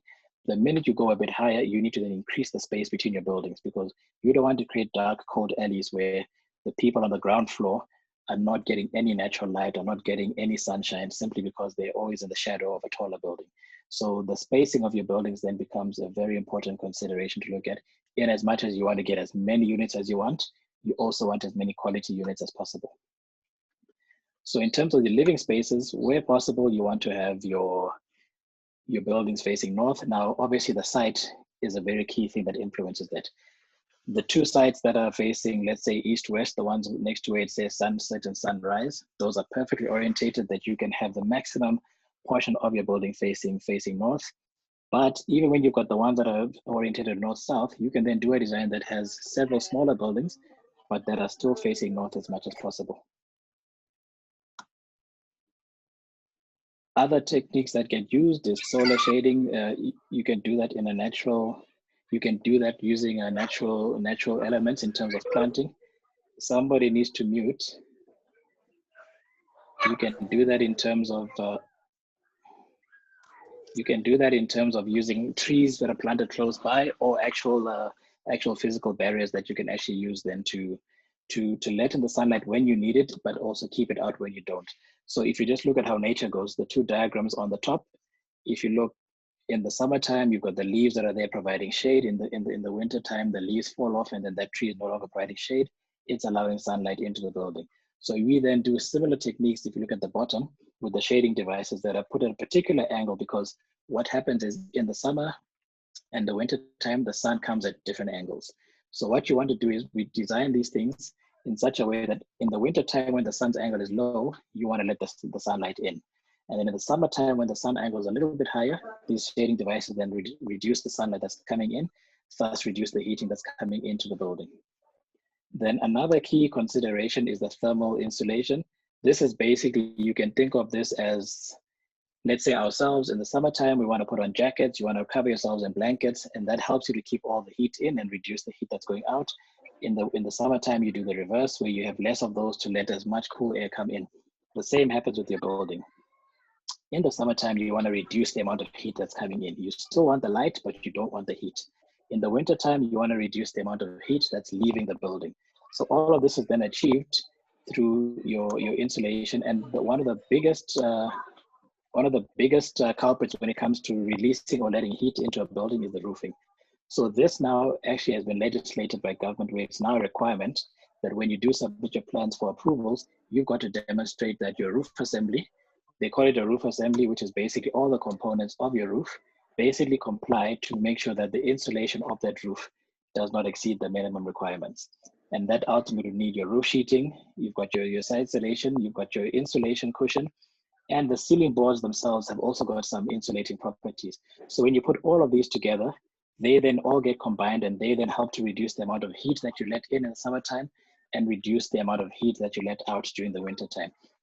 This is something that you've also got to watch out when you're on site, because what tends to happen is the builders would typically put that silver one only that you see right underneath the roof sheeting.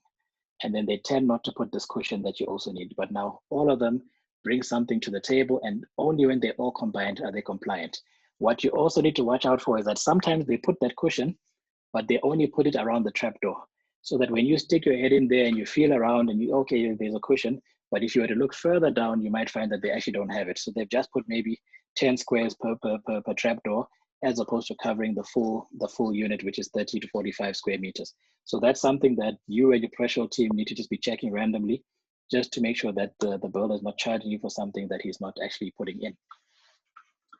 The next part now is the glazing. When it comes to the glazing, you've got a lot of heat that comes into the building through the windows. So if you just think of your car window, they've all got UV coatings on them. So there'll be times, I'm sure, when you're driving and you open the window, and when the sun is shining on you directly, you feel it's so much hotter than when the sun was shining on you through the car window. A similar thing then happens with the windows that now have to be specified, where you want to specify windows that will reduce the radiation that comes in, but not reduce the light that comes into the unit. All of these specs are done by your professional team, and then suppliers you're going to have will then provide these. You just have to make sure that whatever's been provided or specified matches what has been provided on site. So the other thing that they've done on top of the window specifications is there's a deemed to satisfy route to compliance. What that means is your window openings or fenestrations, they call them, cannot exceed 15% of your floor area. So if your floor area is 100 squares, the total combined area of each of those openings for the windows for that particular floor cannot exceed 15%. Once it does, then you will then need to increase the specification on the glass to then demonstrate that it's not letting in more heat and radiation, despite the fact that it exceeds the minimum size. So the easiest and cheapest way to comply is to rather get do not exceed that minimum requirement, and then you don't have to then spend more money on getting more expensive glass into your development. So they do allow steel windows, they do allow aluminum windows, they do allow timber windows, as well as PVC windows. But obviously, depending on your budgets, you're going to have to see where you fall in. Another key thing with your ventilation of the units is another key component with the design of the units is ventilation. This becomes especially critical because you're designing very small spaces. I mean, a 45 square meter 2-bedroom, which let's say accommodates minimum 4 people, is a space that can easily get very hot in the summertime. So what you want to do is ventilate the space as naturally as you can, as much as you possibly can. So from the top is if you've got single-sided ventilation, that's the air coming in from one side and going out through the same side. This one is not the most efficient because there isn't any pressure sucking to pull the air through. As you get cross ventilation, then you've got airflow coming through the space, and that allows you to really cool it much more. I'm sure you've all been in a space where all of a sudden somebody opens the door and you just feel the draft coming in. That's basically cross ventilation. So you want to have that as much as you possibly can, especially considering the small size of these units. Another way to achieve that is double bank spaces, where let's say you've got a fan light above the door. If that fan light is open, then the room next to it is also benefiting from the cross ventilation. So then the 2 units work together, basically aided by the fan light.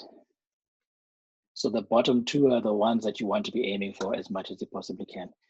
And then over here is just a basic illustration of cross ventilation through the units. This was a block. It's actually the same floor plan that we discussed earlier on, where it's now just showing you that by placing the windows on opposite ends, and you've got a narrow floor plate, so the air can basically pass through, because the kitchen and the lounge is basically open plan. So once the kitchen window is open, the lounge window is open on the other end, you've got that draft of air that's just passing through.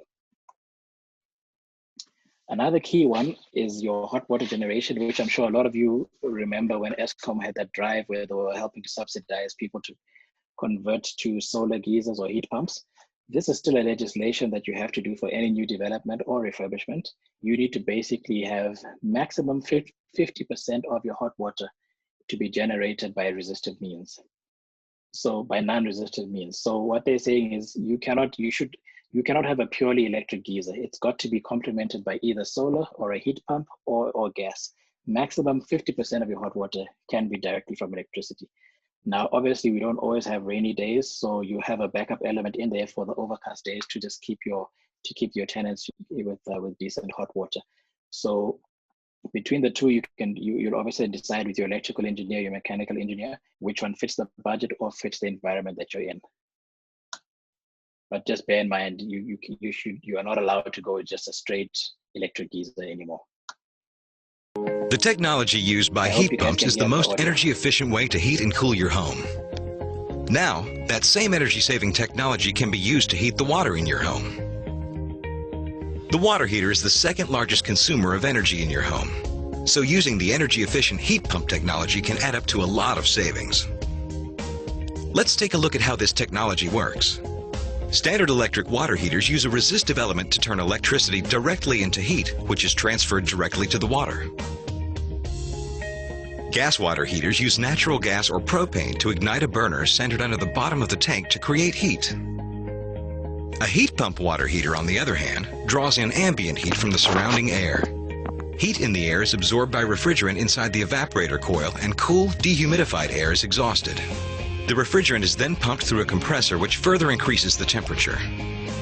Heat is transferred throughout the tank by a water or refrigeration circulation process. This process of moving heat instead of generating heat makes the heat pump water heater 2 to 3 times more energy efficient than a standard water heater, saving you money and energy. Many heat pump water heaters are considered hybrid units that combine heat transfer and electric element technology to provide faster recovery time during high demand periods. In addition to heating your water, the heat pump water heater also cools and dehumidifies the air in the surrounding space as it transfers the heat to your water heater. So if you're in the market for a new water heater, remember that the cost to operate your water heater is just as important as the cost to buy the unit. Consider buying an energy-efficient heat pump water heater to save money and energy over the lifetime of your water heater. Smart energy, smart choices.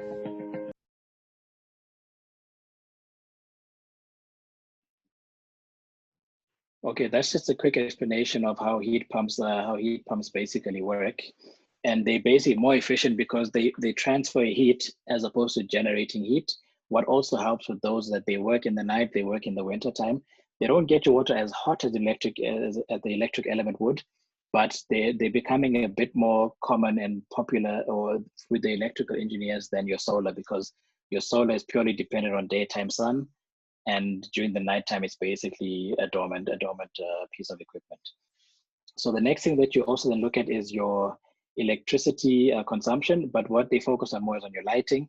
There's basically a maximum that they allow you to put in. So that's all put in during your design. We specify the correct light fittings. The challenge that we have is that these are very easy fittings to change. So what you'll then find is that you've then got to be quite active with your tenants when they move into your facilities to educate them on the benefits of them using either CFLs or preferably LEDs. They are more costly, but they're much, much more efficient than your incandescent lights. The challenge with this is now, obviously, as your tenant is changing a light bulb, they're going to go and pick up the cheapest one, but that has a direct impact on the electricity bill. So your tenant education becomes a key thing, just to explain to them, yes, it might be more expensive to get, but these other, the two on the right are going to cost you less in terms of your consumption, and they generally last much, much longer than what you'll find with the incandescent. If you look at an LED's lifespan, it's about 2.5 times more than what you get with an incandescent light. So that becomes something that's very, very key to consider. Another aspect that you can look at just to reduce on your cost as a developer is your communal lighting. Depending on the size of your development, you will need some external lighting to be done. If you can get it done with solar, it's going to help you in terms of just your consumption. It's much cheaper. And in terms of security, I know most people are worried about the batteries being stolen or the solar panels being stolen. But in a lot of the larger developments, what we're finding is that they tend to be fenced off with security. So if you put these inside your development along the roads or the open green spaces, it is something that you can get a huge benefit from. It does cost a little bit more, but in the long run, your operation costs are improved. The appliances that you put in, this is something that's a difficult one to really enforce, because you typically aren't providing the appliances besides the stove. So what you want to look for is the energy ratings of the appliance that you're putting in. This is now a new measure that has come through legislation, where basically manufacturers have to give you the efficiency rating of the products that they have. The higher it is, going up the spectrum, you see it gets greener and greener. It uses less electricity, it's much more efficient, but it also costs slightly more. So you want to find the right balance that fits your budget as well as your power demands. So the next one that we have to look at is water conservation. This you got pretty much 100% control of, where you want to put fittings that use less water. So you'll find there are these aerators that get put on these taps that basically create a lot more foam and bubbles, and it feels like more pressure, but it's actually using less water. So this, again, all these things you're putting in, they benefit everybody, yourself from the municipal bill.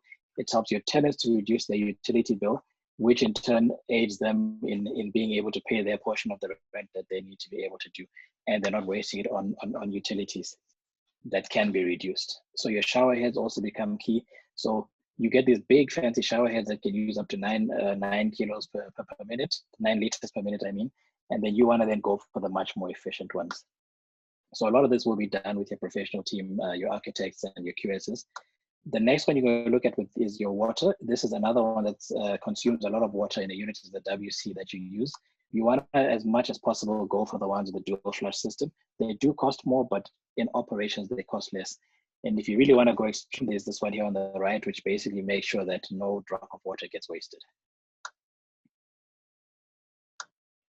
Here's just an example of a grey water system.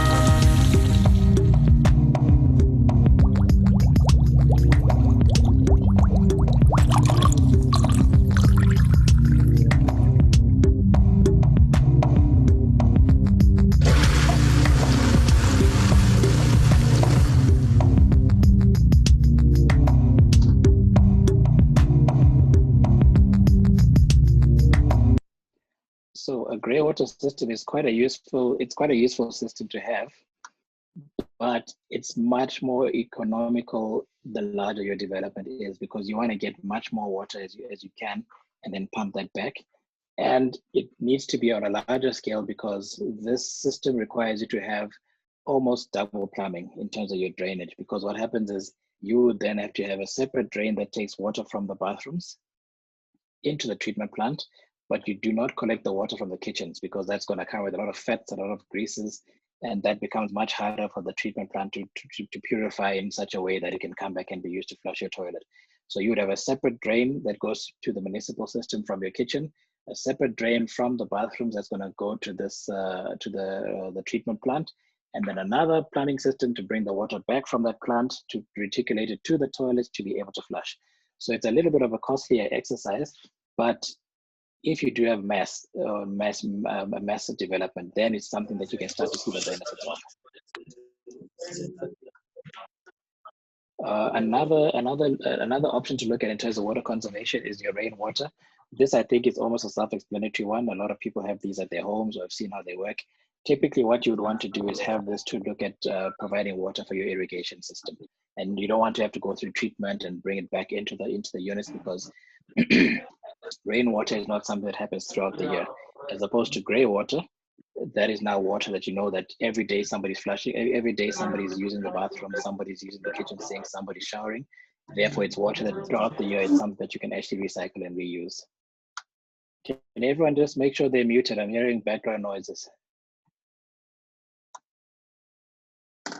Then another part of the regulations that you have to look at is your universal access. This is something that we mentioned earlier on.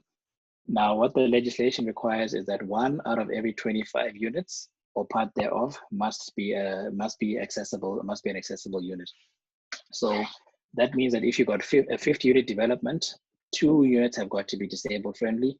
If you've got a 40 unit development, 2 units have to be disabled friendly, because they say 1 of every 25 or part thereof. So what we found is that the best place to locate these units is on the ground floor.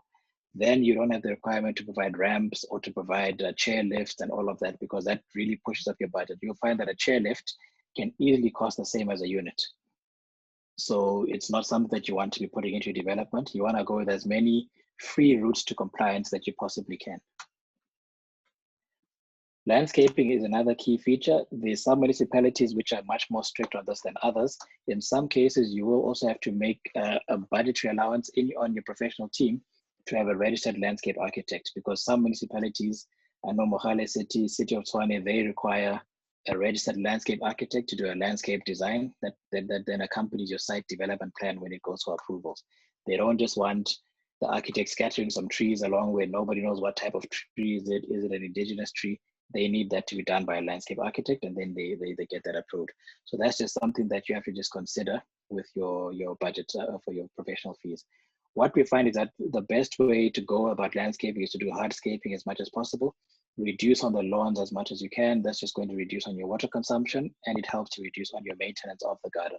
So you'll have lots more indigenous plants, lots more of the hard-wearing plants, and then lots more rocks and hard spaces. That basically just helps your development in terms of maintenance. Then you've got a waste management plan that you have to also consider.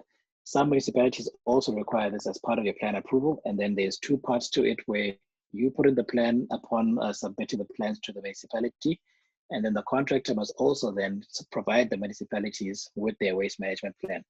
Now, this is more to do with they must not have these skip bins sitting on the side of the road where they're dumping material. How often are they going to remove rubble? All of those things have to be considered, because in some cases you will not be building in a place where you might be developing in a place that's already developed. So you've got people that need to use the streets, people that are living next door. Your development cannot cause an inconvenience for your neighboring properties. So the two phases to look at for waste management is the construction phase, which deals with all the rubble, the waste, and the dirt that is part of the construction process. And then the next part that you look at is during your operations. How are you getting your waste to the municipal collection points? So in this particular development, we then had to look at there's a municipal collection point, a refuse area by the main gate. And so internally, the management of this development then had to say, from each unit, we then need to get the bins onto the main road. And then somebody then would basically have a golf cart with little trailers that pulls those bins all the way to the gate. And then the municipality comes to collect, and then the process reverses itself, getting the bins back. So these are all just operation costs to look at. If you take it to other levels, you can start looking at recycling and managing the waste at the source, splitting your glass, your paper, your plastic, to then further be more environmentally conscious. This is obviously dependent on you as a developer and how you want to manage your property. So what then happens is that the number of bins that are provided, there's a calculation that you'd look at, whether it's a residential. In this case, we are doing residential.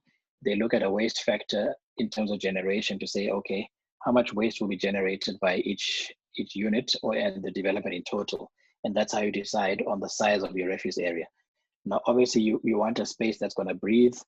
It mustn't be a hot, damp place. Some municipalities insist that it's actually covered because they don't want rain getting in there and getting mixed up with the refuse and causing more smells and more issues that you don't want.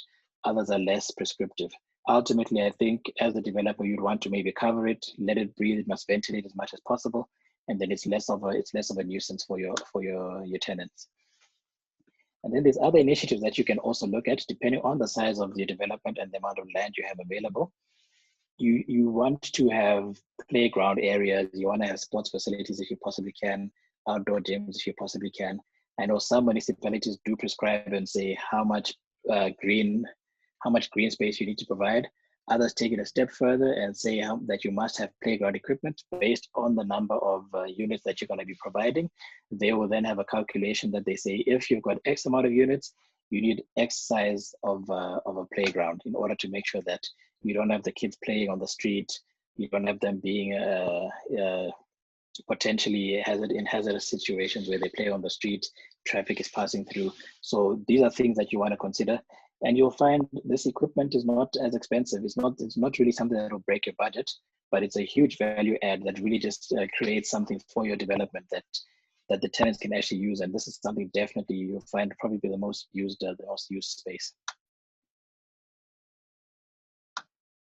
Okay, yeah, then in terms of your operation, the key things that you want to look at for your tenant education is that passive buildings, which is, let's say, your buildings that don't have much mechanical equipment, they require active users. So when it's hot, somebody must be active, open the window, open a door to get the cross ventilation in. When it's cooler, the person again must be active, close those windows and doors.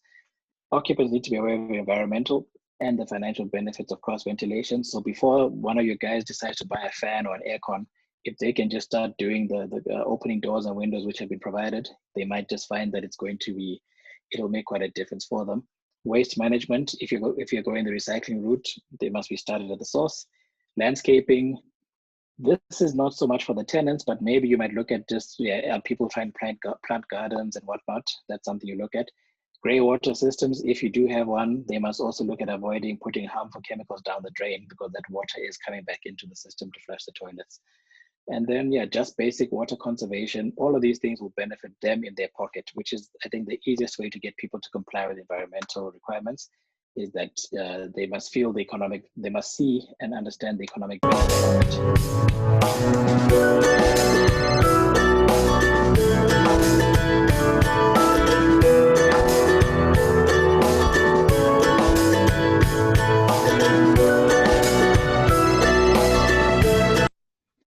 All right, so that's just a quick little interlude. That's a project that we recently completed, which was 22 apartments on a 990 square meter stand.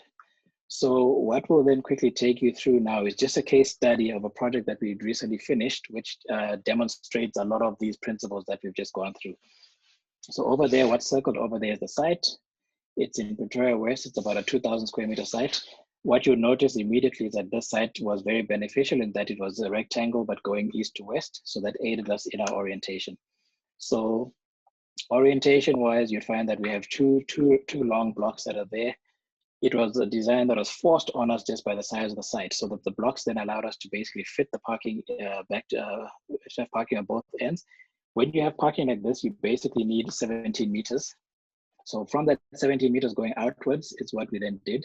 Now, if you look at the dotted lines, you'll see that there's a blue dotted line that's cutting through the buildings, right?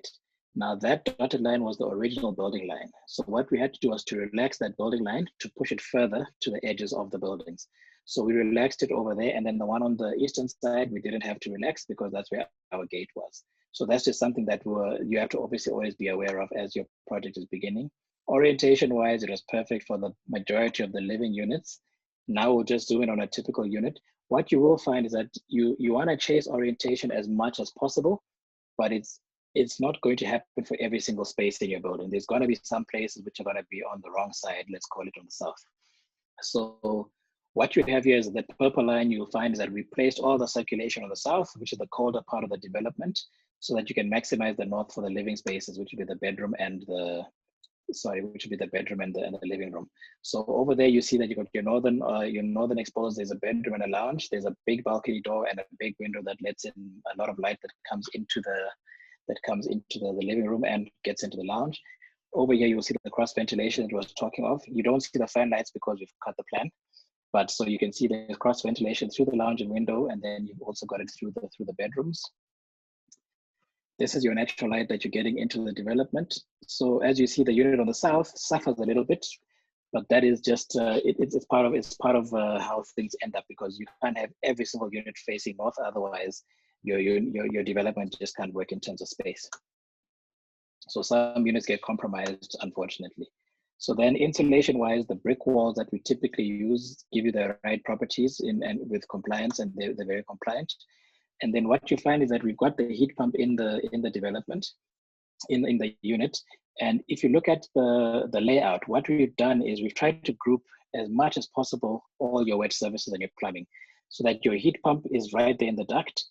The pipe distance to the kitchen sink is extremely short. The pipe distance to the bathtub and shower is extremely short, and the pipe distance to your kitchen sink is also extremely short. You don't want to separate these two, because you'd rather have one pipe that's coming down to deal with all the waste and then one supply that's coming in. So don't scatter your bathrooms and kitchens. Try and group them as much as possible. It reduces on your material that you require for construction. It makes things much more efficient.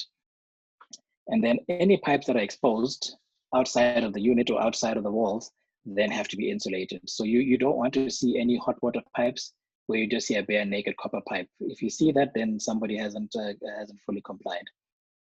And then again, with your hot water your water fittings, you've specified the water efficient faucets. The stove that are specified is also efficient. On this development, there was also prepaid meters. And then, yeah, this is the site. You see some photos. So if you look here, there's massive, massive, massive trees on this property. So they had to be removed. So over there, I just hope I don't forget to tell you, there is a part about when you're dealing with your contractor and client interfering with the development. What you want to do is have a line where the client mustn't cross that line, because once they do, they become liable for stuff and the contractor basically washes their hands. I'll tell you about what happened here with the trees. So what you've got is, that's our site. It's a very dense place. Early on, we had our conceptual sketches. We developed those sketches a bit further. Then we start getting into your council submission drawings. This is just some presentation stuff that we had as you're getting all your marketing material together, because you want to be marketing that the development is coming before it actually before the doors actually open. So there's the site after everything has been cleared. So the challenge we had here is that there was a whole lot of trees. So two problems came. One, the land surveyor did a shoddy job. Now, this was an example where we went for where the client decided to go for the cheapest option. So there was 3 quotes that were received. The middle quote is from a land surveyor that I normally work with. The lowest quote is from a land surveyor that one of the engineers brought. The difference was about 1,000 Rand, 1,500. So the client decided to go with the cheapest guy. Now, when it comes to trees on site, you need to know where the tree is positioned and what is the diameter of the tree trunks. Now, this land survey did not give us that information. And then the other problem here was that the engineers did not go and take full, when they went to site, they basically worked up the land surveyor's drawing to assume that, okay, yes, whatever he's picked up is what's there. So when we get on site, certain trees have been removed, but now there's other ones which are still interfering with the foundations. So now we asked the contractor to get quotations to remove those trees. The client also brought somebody. Now, if the client brings their own person, that person becomes a direct subcontractor. And if they're direct, it means that they're directed directly to the contract, to the client, and not to the contractor. So this person removes the tree roots and everything, fine, everything moves on. Later on, as the contractor excavates, you find that this guy had not removed all the roots. So some of them were still interfering with the foundation. Now, because it's not his subcontractor, he lifts up his hands and he says, look, that's not my responsibility. Any delays that I'm going to face while I'm waiting for you guys to come and remove these roots, he's going to basically charge for those delays. Whereas had we gone with a contractor who was under the main contractor to deal with the trees, any delays, any issues, that becomes the contractor's responsibility. He cannot be claiming for time for any extent, any costs related to the delay. So it's key that whatever you do not bring any of your direct people to do any work outside of the contractor, because then you become liable for, well, their payment is the easy part, but you're liable for any delays or any damages that they might cause on the property. And then those costs will then be from you to the contractor, and that's all additional that you want to basically avoid. So over here, it was a rush foundation that was done. So you see the 2 blocks. It was a staggered construction process where one block was slightly ahead of the other. The one at the top is moving slightly further than the one at the bottom. Now they've done all the trenches, they put in the steel, they put in the plastic membrane. Some of the services are also in. You see the first slab has been cast over there on the far end of the far corner. And you see some of the pipes sticking out of the ground, or out of the slab. Here you see them better. All these are basically your electricity pipes, and then some of them are also your water pipes. So all these must be put in the slab before they pour the concrete, so that when you now need to connect it, it's basically, you're not chopping into the slab just to create your services. So here you just see the development moving further. Brickwork is coming up. Now over here, what we went with was a precast slab. Now there's various options that you can do. You can go precast, you can go ribbon block, which a lot of engineers tend to not want you to do because it tends to crack after some years where the lintels are sitting on the walls. And then you can also go with the cast in situ, where you basically would pour the concrete wet, like what we did with the foundations.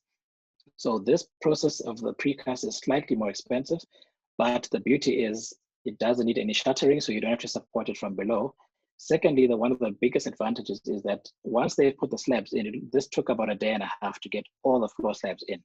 But because the slabs are manufactured in the factory and then brought to site, it meant that the very next day after the slabs were put in, brickwork could basically commence. There was no need to wait for the concrete to cure or anything like that. No need to be waiting for the concrete test results because we receive those from the supplier already. So it's very quick in terms of time that it saves you, and you can move much, much quicker. The other benefit you have with this is that because it's a very smooth finish underneath, what you find is you don't have to plaster that ceiling. You basically just paint it and you've got a beautiful ceiling for the unit below. So that's another further cost saving that it gives you. Over there was our roof construction, then the roof sheeting is coming up. Progressing further, the undercoat is in.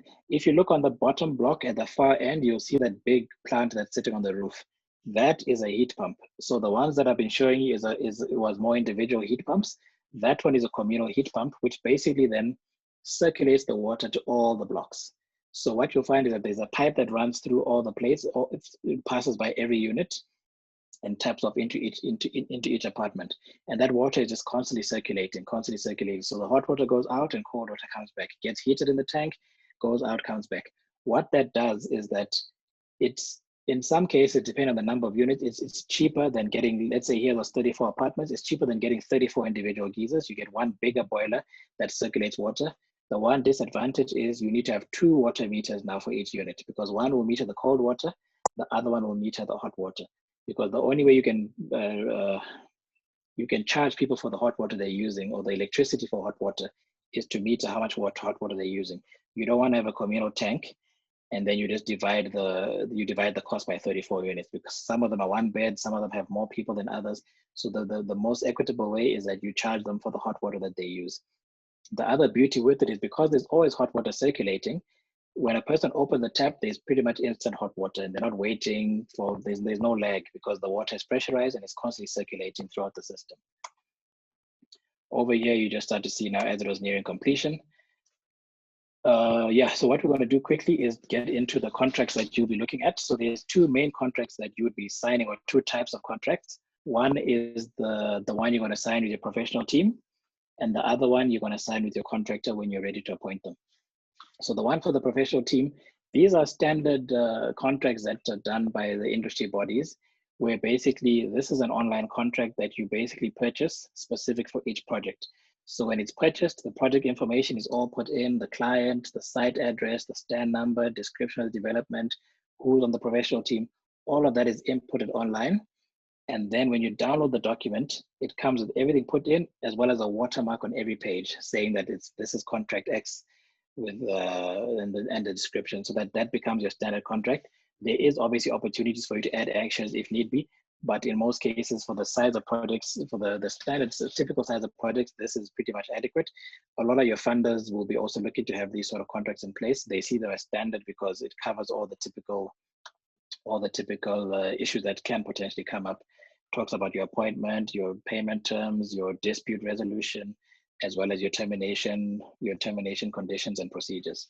So on your typical team, you'd have your architect, project manager / principal agent. Sometimes that's one company person, sometimes it's 2 separate ones. It all depends on how the team is put together. You've also then got your quantity surveyors, structural engineers, your civil engineers, electrical engineers, mechanical, wet services.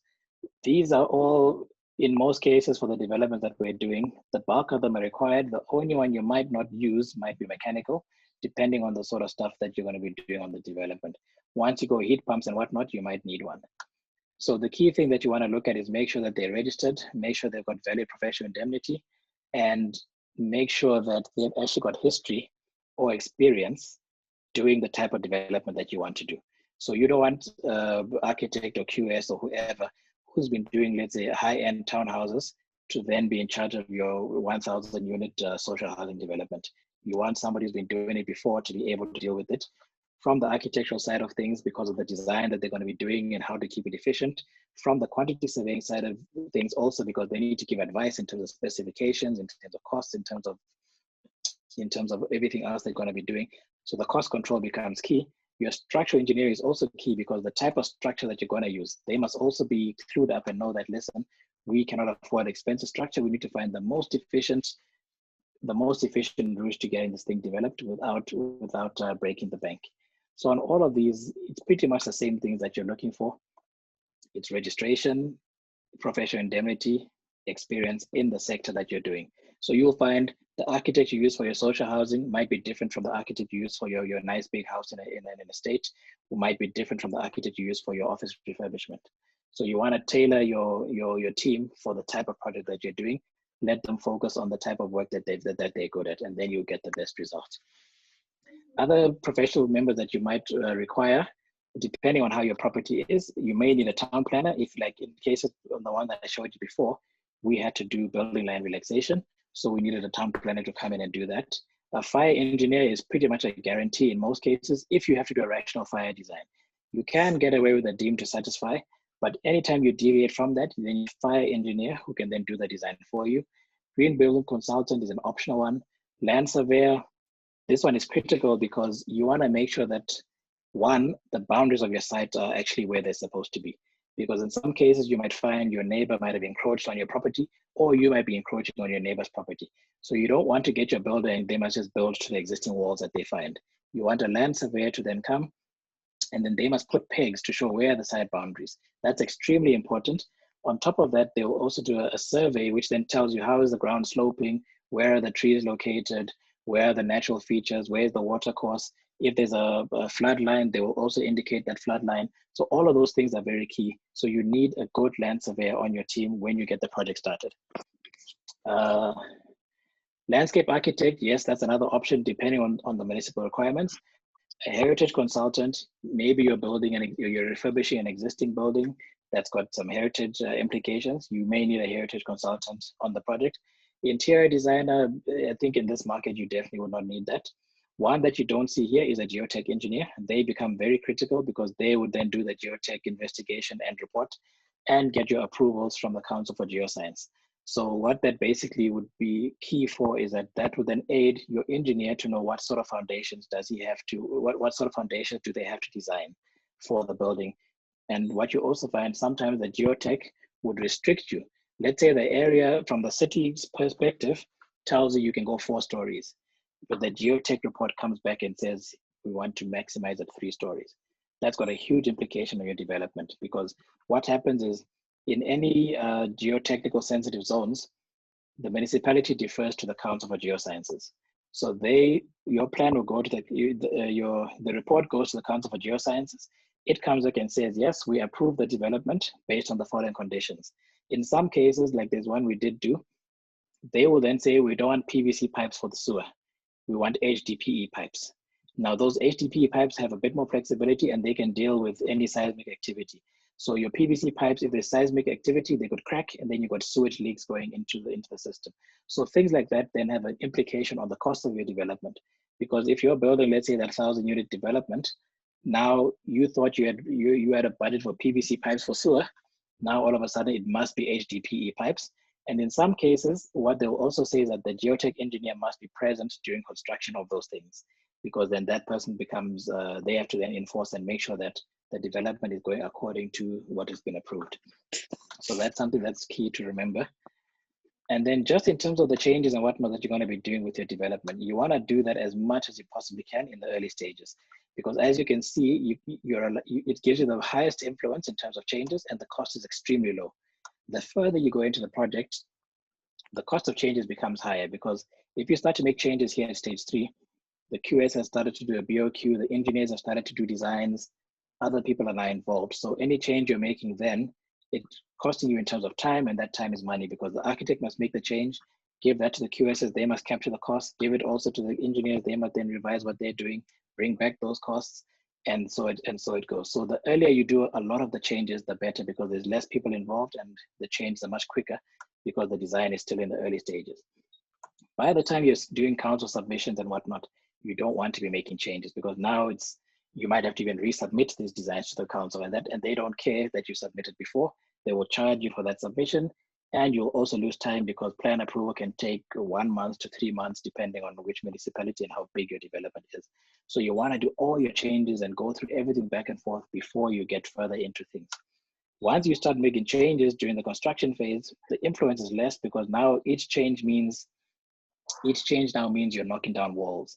Whereas in the early stage, you're not knocking down walls, you're shifting lines on the computer, lines on paper. That's much, much easier.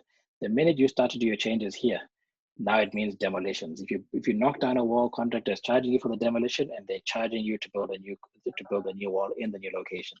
So to have the most efficient project, you want to make up your mind early and follow through and stick with it. Over here, I think you're going to get this presentation. So some of the text is extremely small. It's just basically talking about the various roles and responsibilities of the various role players in the Proxter contract that we talked about. And then this is just your typical documentation program, which now talks about how from the architect from the start of the design to council approvals or going out to tender, what exactly is involved and who exactly is involved. And then your selection of a contractor is extremely important. These are just examples of some of the sites that we found. If you look on the picture on the left, that red line is where that slab is supposed to be. But as you can see, the slab has not been built straight. So now what that means is the area of the building is slightly reduced. What you also see is all that water puddling over there is also telling you that the level is not smooth. It's not level, it's not smooth. Over here, you start to see things which are meant to be straight are not straight, things which are meant to be 90 degrees are not 90 degrees. So this is all, the interesting thing here actually is that the builder was the developer's cousin.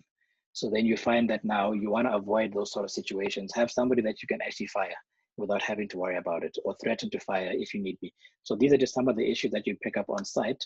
So yeah, this one is also another crazy one where on the left is what we found on site, and then the image on the right is what's supposed to be done. So that's the grab rail has basically been installed, not even upside down, but at a totally different angle. So this is now just a case of the builders not looking at the drawings, not following the drawings, and also just not using common sense. So now the problem here is that, as you can see on the picture on the left, the guys have started tiling. So now for them to correct this mess, they're going to have to take off this the grab rail, remove those tiles and replace them because they've drilled holes in the wrong place, replace those tiles, and then reinstall this grab rail. All of this is going to be done at the builder's cost.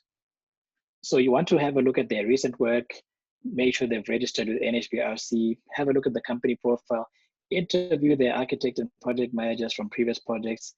Reference letters are fine, but you want to just speak to the guys who they actually worked with. That makes much more impact. You want to avoid family and friends as much as possible. And remember, the cheapest is not always the best option. Over here, you've then just got a typical construction program. This one is talking about from the time they get on site, getting excavations and foundations done, all the way up until site handover. The typical contract you're going to sign is a JBCC, Principal Building Agreement. This is one of the other standard agreements that is done. There's also others, which is NEC and FIDIC. Some of those are more suited for engineering projects. In terms of building, this is one of the most commonly used ones. Again, it's a standard contract that you get, you download online. What you will do is you'll have your site handover and whatnot. The key document you want to sign is the waiver of contractor's lien. This basically means that should there be any dispute or default or anything from the employer side, the contractor cannot hold the site. They cannot basically hold the site up until those issues are resolved. They need to follow other avenues to resolve whatever disputes they've got. So this is a key document that they must sign. You must always make sure your contractor signs the waiver of contractor's lien. They cannot have any lien on the property as long as they're doing the construction. Because what actually happens is from the time the contract starts, from site handover to the time they give you back the site, the property is basically their responsibility. They provide security, they pay for water, they pay for electricity, they pay for all of that stuff. So they basically own the site for the duration of the construction period. So this contractor's lien basically saying that they cannot hold the site to solve any issues that they might have. So what you'll see on the left is basically the table of contents for the contract that you would typically sign. The beauty is with this thing, you can go onto these guys' website, GBCC or Proxter. You can buy the reference or education versions, which will cost you much less than buying the actual contract. And this is just if you want to read through the thing and understand what are the clauses, what are the terms and conditions, what are the liabilities of the various parties, be it professionals, contractor, or the client themselves. Yeah, I think it effectively that is it from my side. Thanks. I don't know if there's any questions. I picked up 2 questions, Henry and Francis, on the chat line. I'll just bring those forward. One is from Leho. She or he says, I like the way you have integrated Green Star grading requirements into the planning and design stage. My question now is on waste management after development and during occupancy. Are we not integrating the sorting of waste at source as a requirement? Meaning we have a sorting station at a particular spot so as to reduce the amount of waste to be taken landfill by the municipality. So I don't know if you got that question, Yes, yes.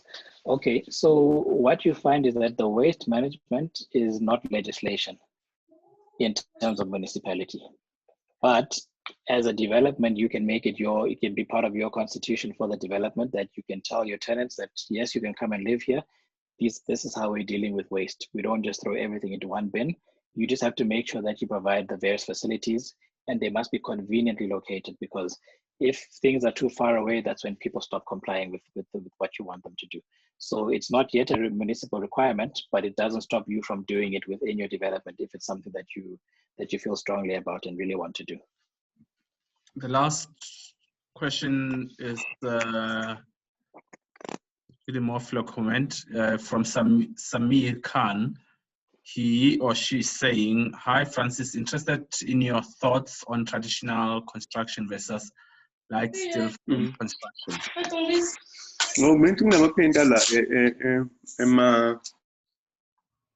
Sorry for that, I had to mute someone there. No Did you problem. get that?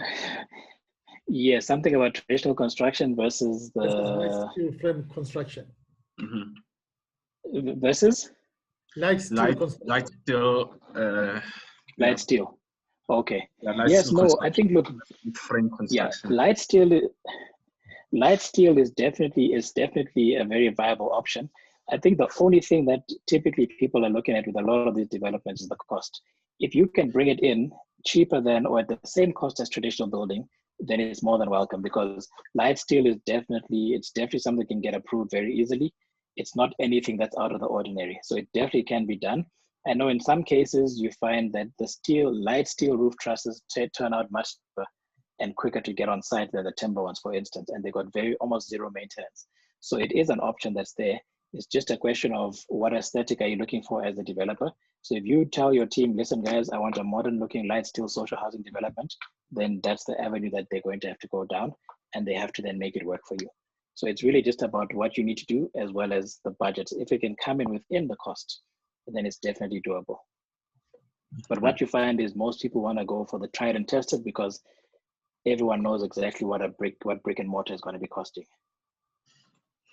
Cool. Yeah. Okay. I think those are the two questions that I registered. And I don't know if you picked up anything that I might not have dealt with. Basically, those were it. Yeah. So the few people are, in fact, that was also my plea. I see Gugulet, for example, has led the PEC and Lulama and so forth in just giving us comments, feedback, colleagues, in terms of your feedback and your take, observation regarding this delivery. Is this assisting to unpack some of these things, clarifying some of these things? I hope as well in the questions and answer sessions we are able to do some of the things that for the longest of time have been misnomers and obscurity.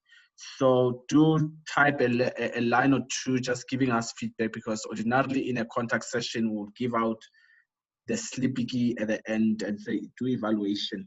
We're not as yet closing the session. I think we're on the last lab, the last less than an hour left, which Henry will then take us through.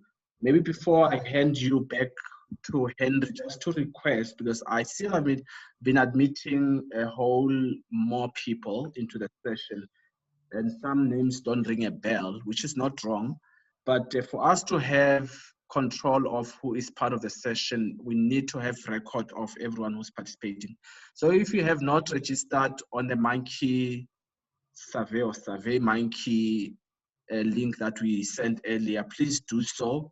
or drop me your details on email. The reason I ask is not just for formality, colleagues, is that for future correspondence, there are things, for example, that I've committed to be sending you post this session.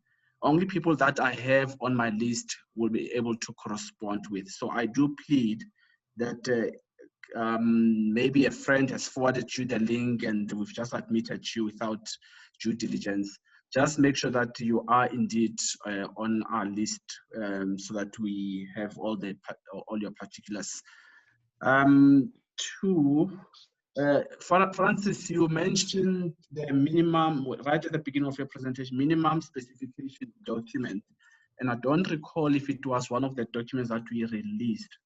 Do you perhaps suggest that I think I might have seen a document speaking to minimum specifications. Would it be of value add to perhaps share, to sensitize me there? Yes, I think it would be. What I think maybe you can check from your side, especially as SHRA, is what is the most updated version, because the one that I was able to find is, I think, from 2012.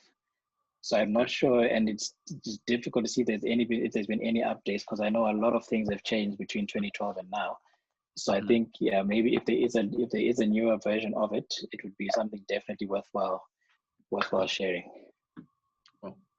So I've noted that. I think that then, colleagues, would be an additional set of documents that we sent to you up and above the PowerPoint presentation and the recording of this.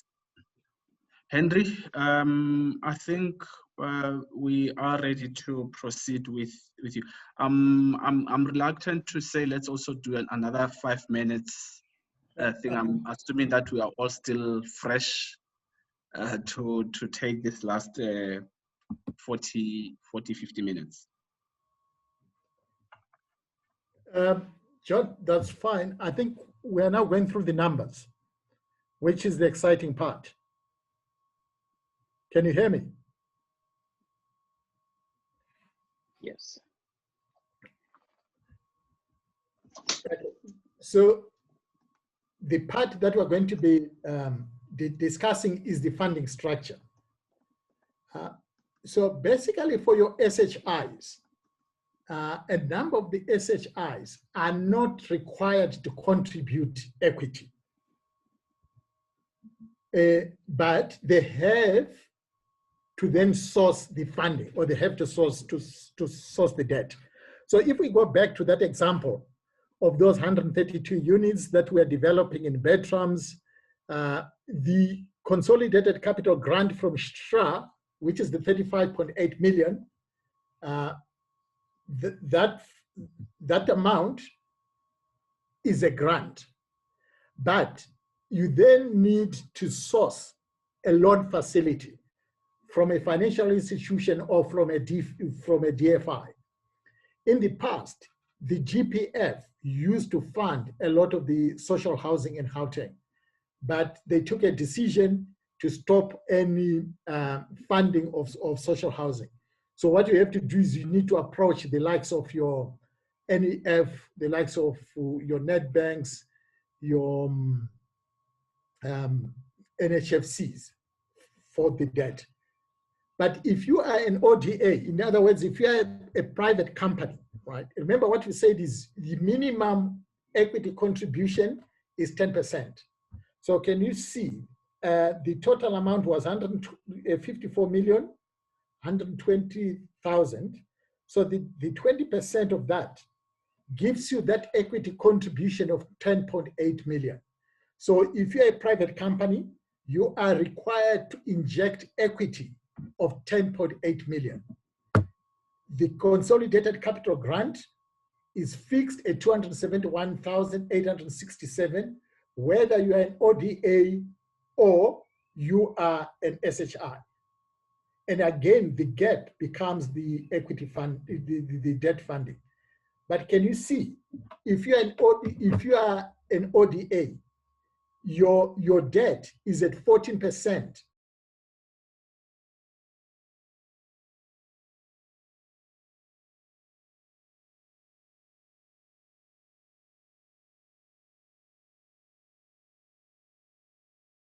of the total development cost, or in this case, no equity at all. So that debt funding, you normally get what is called a term sheet from the bank or from the funder. That term sheet will say the funding is over 15 years or 20 years. It's either linked to prime, which is the prime overdraft rate, or in other funders, it might be JIBAR linked, right? And this is the interest rate that funders use. They also charge what is called administrative cost or bond raising fee, and that varies from institution to institution. In other cases, you might find that the raising fee is a percentage of the debt. Other institutions will charge a flat fee. And you also need to understand that during construction, interest is capitalized. Remember that the moment when you start to draw down any funds, those funds attract interest. But because your project is not generating any income, so the interest during that construction becomes part of the development cost, is then capitalized towards your project. Remember, financial institutions, they are not charitable organizations. They always want to ensure that they are secured. The form of security in conjunction with the SHRA is that they might register a notarial bond over the property. They would also want to have cession of the rentals. In other words, if you are not able to collect, or should they be any need for them to step in, they can come in and start to collect rentals. They will need cession of insurance. And they will also want you to sign what is called cash flow shortfall undertaking. So if there's any shortfalls, you need to undertake that you are going to fund that shortfall from your other fund, from your other sources. So that term sheet or that letter that you get from the bank becomes part and parcel of your submission in terms of your quick scan B. This is just a graph on, what normally happens with property. That every 20 years we have a property boom, and by and large, your property value, right, doubles every 10 years. And you also need to understand the interest rate environment. I mean, if you look at where the prime overdraft rate, we are sitting at 7% prime. This is the lowest interest rate over the last 40 years. So according to various financial institutions, the interest rate is not going to remain at 7%. And other institutions might also want you to fix your interest rate.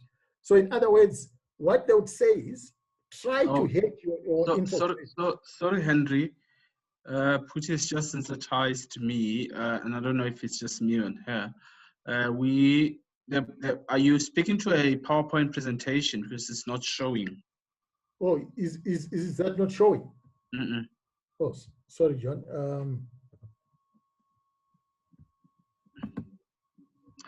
While you're still working on that, Tabiso is asking about attendance certificate, whether SHRA will be issuing attendance certificate. No, we have not made provision for such, Tabiso.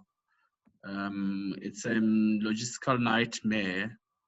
We've done these trainings before, and it's just a logistical nightmare and one of the difficult tasks ever. So no, for this, there isn't an issue of certificate relating to any of the trainings.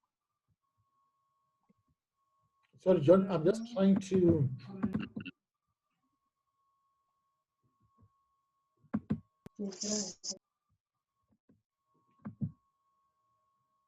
So the presentation was not, it wasn't on screen at all. Can you hear me? Yeah, no, it wasn't. The last was, what's his name? Francis. Francis. Okay, yes. Let me just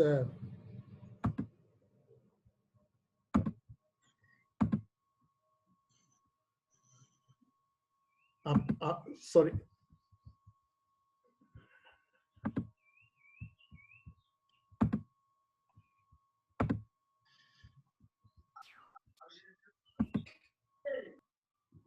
Yeah, it looks like something is coming. There we go. It is here. Yeah. The presentation will be sent to you. This is what I was going through between your funding structure, your other delivery agent. These are the funding terms that you'd get from your funding institution. And this is the graph that talks about that every 20 years, there's always a property boom and the interest rate environment. And at this point in time, interest rate is at its lowest in 40 years. So let's take advantage of this. And also what you might be required to do is what is called hedging of interest rate or fixing of your interest rate. So basically what happens with hedging is that you go to your bank and then you fix your interest rate for the next, it could be 3 years, it could be 5 years, it could be 10 years.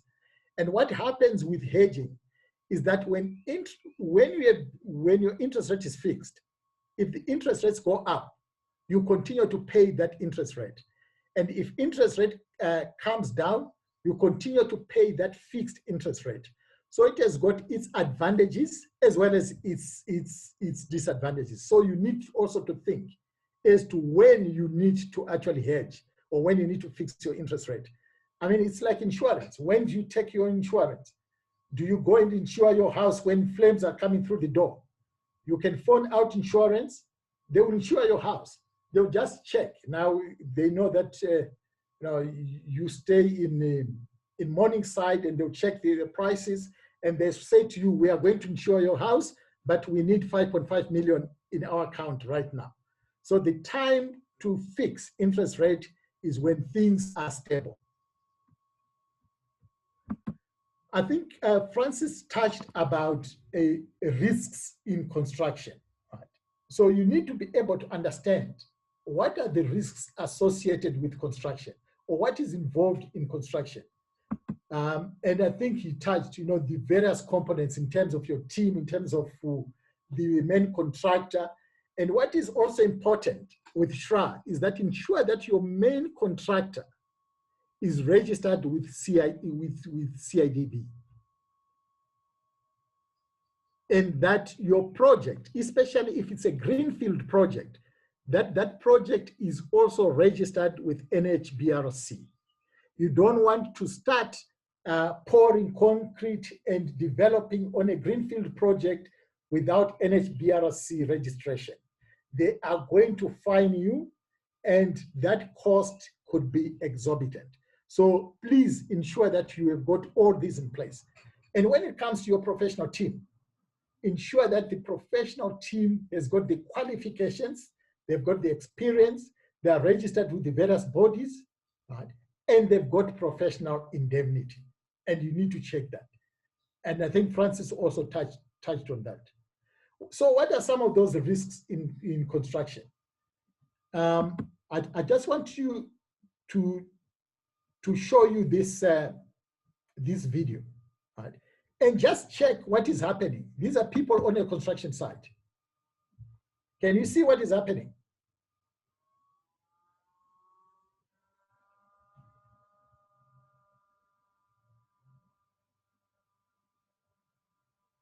You do not want this on your construction site. If people get injured on your construction site, the ramifications are huge. So you want to make sure that you manage or you mitigate those risks. Ensure that you've got your safety officers, you've got the right professionals, and that you check everything. Don't just leave it with the professionals. I think some of you remember this. This is a building that went in town. And imagine if this was your building. And there are people in that building. So it's important to ensure that you manage all these risks. And one of the other risks that South Africa as a country is facing is expropriation of land without compensation. Give us our land. And this is in particular with greenfield projects. And also, if you look at a number of the CBD properties, you have seen that a number of those buildings have been hijacked. And there is what is called the PI Act, Prevention of Illegal Eviction.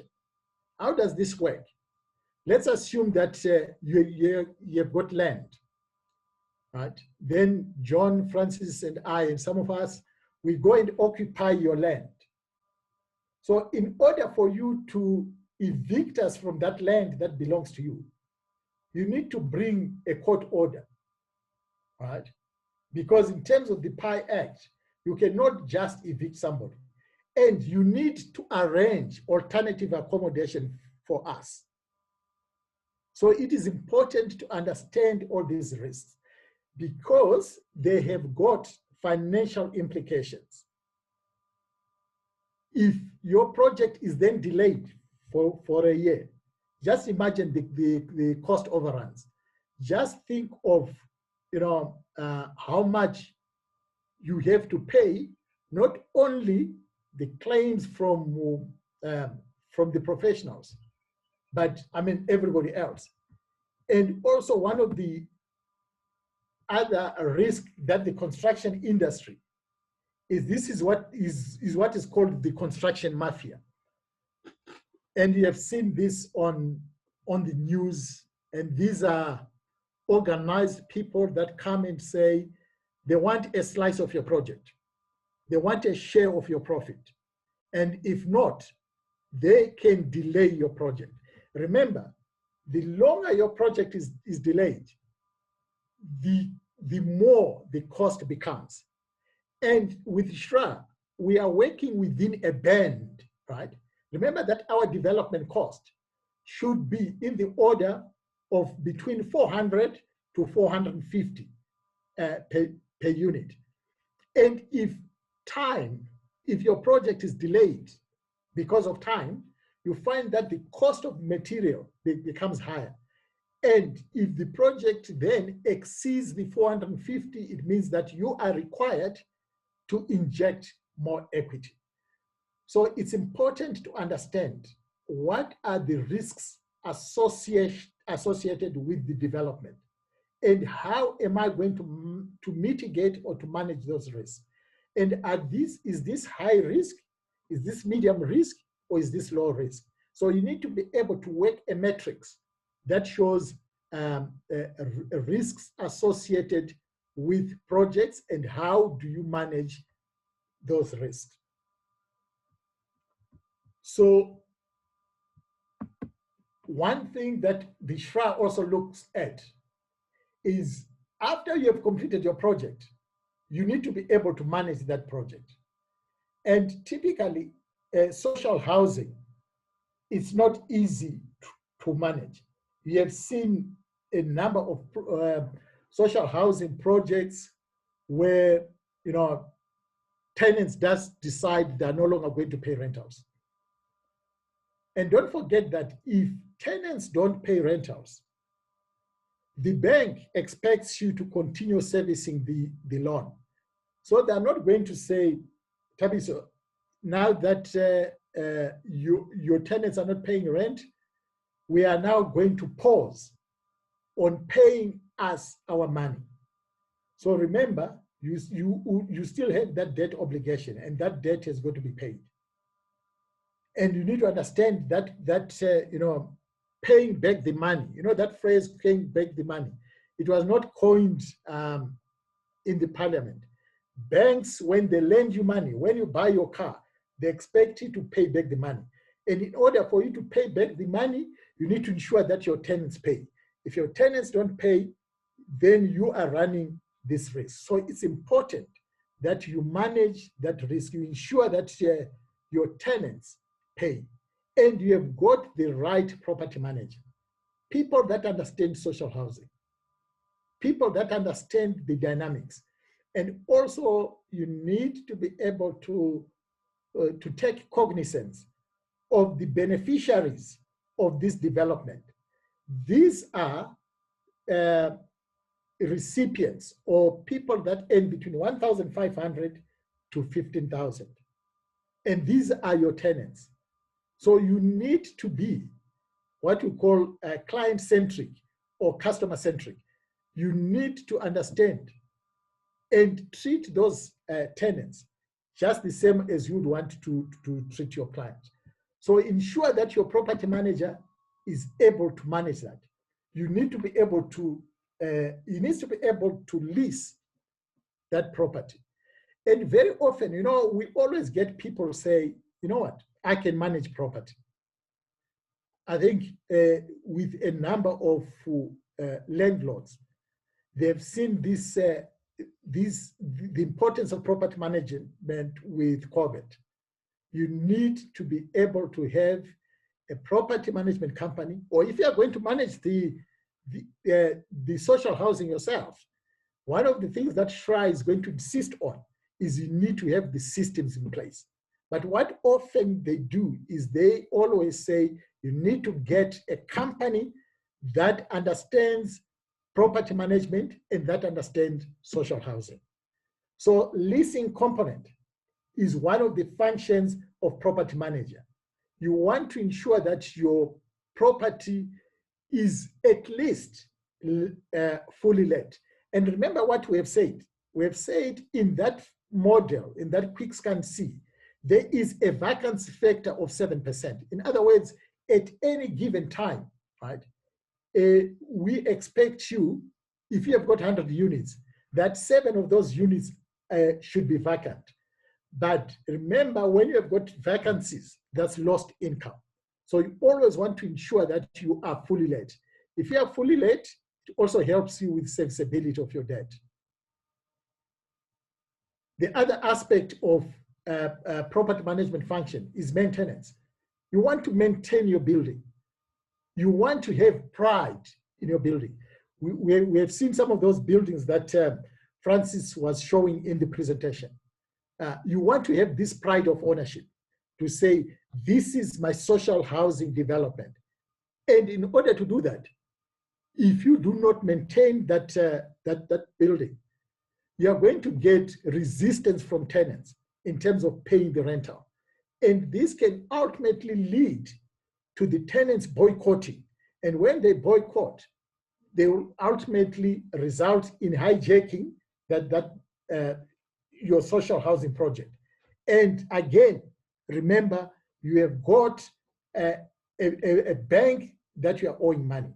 So ensure that you maintain your building. And you also need to be able to draw up a budget. What is my rental income this month? What have I received? Where is the difference? So there has to be a budget, right? An annual budget that you draw, or your property manager draws, and you need to be monitoring that budget on a monthly basis. So you look at your actual budget. So you look at your budget versus actual and report any variance or any mismatch, so that you can monitor that. In as much as you might appoint a property manager, right, or somebody running this building for you, don't become an absent landlord. Don't leave everything to the property manager. What we have seen with a lot of landlords that have got affordable housing in the CBD, what they've done is they've left it with the caretaker to run this building. And some of those caretakers, because they now understand the tenants, they collect the rentals and all those things, and they always report to you. You might find that when you never visit the building, what they always say to you is that there are 3 or 4 units that are vacant, and those are always vacant. And if one day when you visit the building. And if you check, you might find that those buildings, those units are actually occupied because the caretaker knows you are an absent landlord. And the money that he has been telling you is vacant has been coming to you. And if you ask those tenants, they'll tell you that they've been living there for the past year, if not more, and they've been paying their rental to the caretaker. So it's important for you not to become an absent landlord. Always ensure that you administer your building. Ensure that your municipal accounts are paid. Ensure that all your expenses, it could be payment of insurance, it could be security, it could be cleaning costs. All those are paid on a regular basis. And more importantly, ensure that you collect your rentals.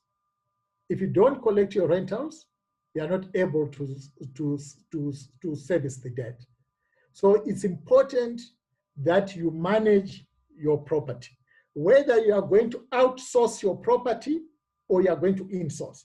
But for the purpose of your development, if you are going to be developing this and you haven't got the systems to be able to do your leasing, to be able to do your rental collection, your administration, getting your TPN, to be able to assess the tenants that you are going to be getting, we urge you to appoint property management companies that have done social housing. Don't go and get a company that has not done social housing. The brawls of this world, they've been doing retail, they've been doing offices, but they've not managed social housing. Yes, you might hear this big name of Brawl, but is Brawl familiar with the dynamics of social housing? That's very important. Now, let us remember that your quick scan B, it starts with are you an SHI or are you an ODA? If you're an SHI, there is minimum equity required for you to contribute. However, your debt becomes higher. If you decide to become a delivery agent as a PTY or an ODA, you are required to contribute a minimum equity injection of 20%. And remember, this is unencumbered. This is cash that you need to generate, you need to inject into the project.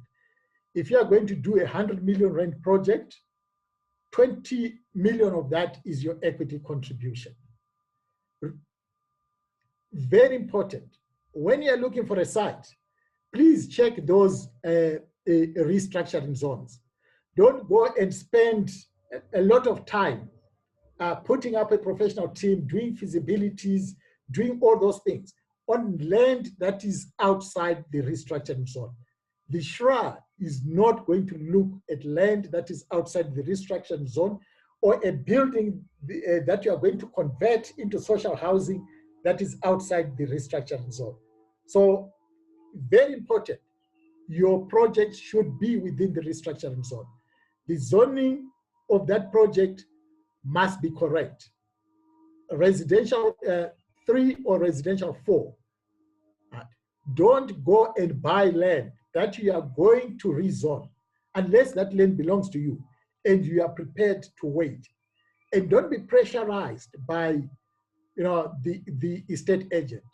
You need to ensure that your offer to purchase is informed by a due diligence report.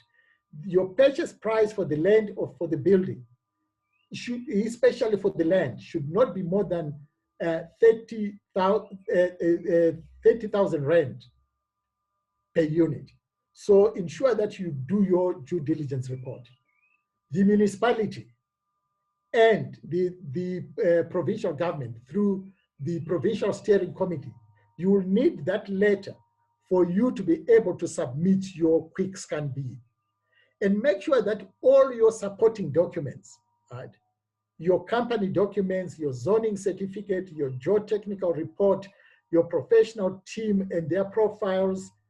Yeah, you need to attach those documents. And what my advice to you is that you need to do that in a Dropbox. And you create a Dropbox that will have all those documentation.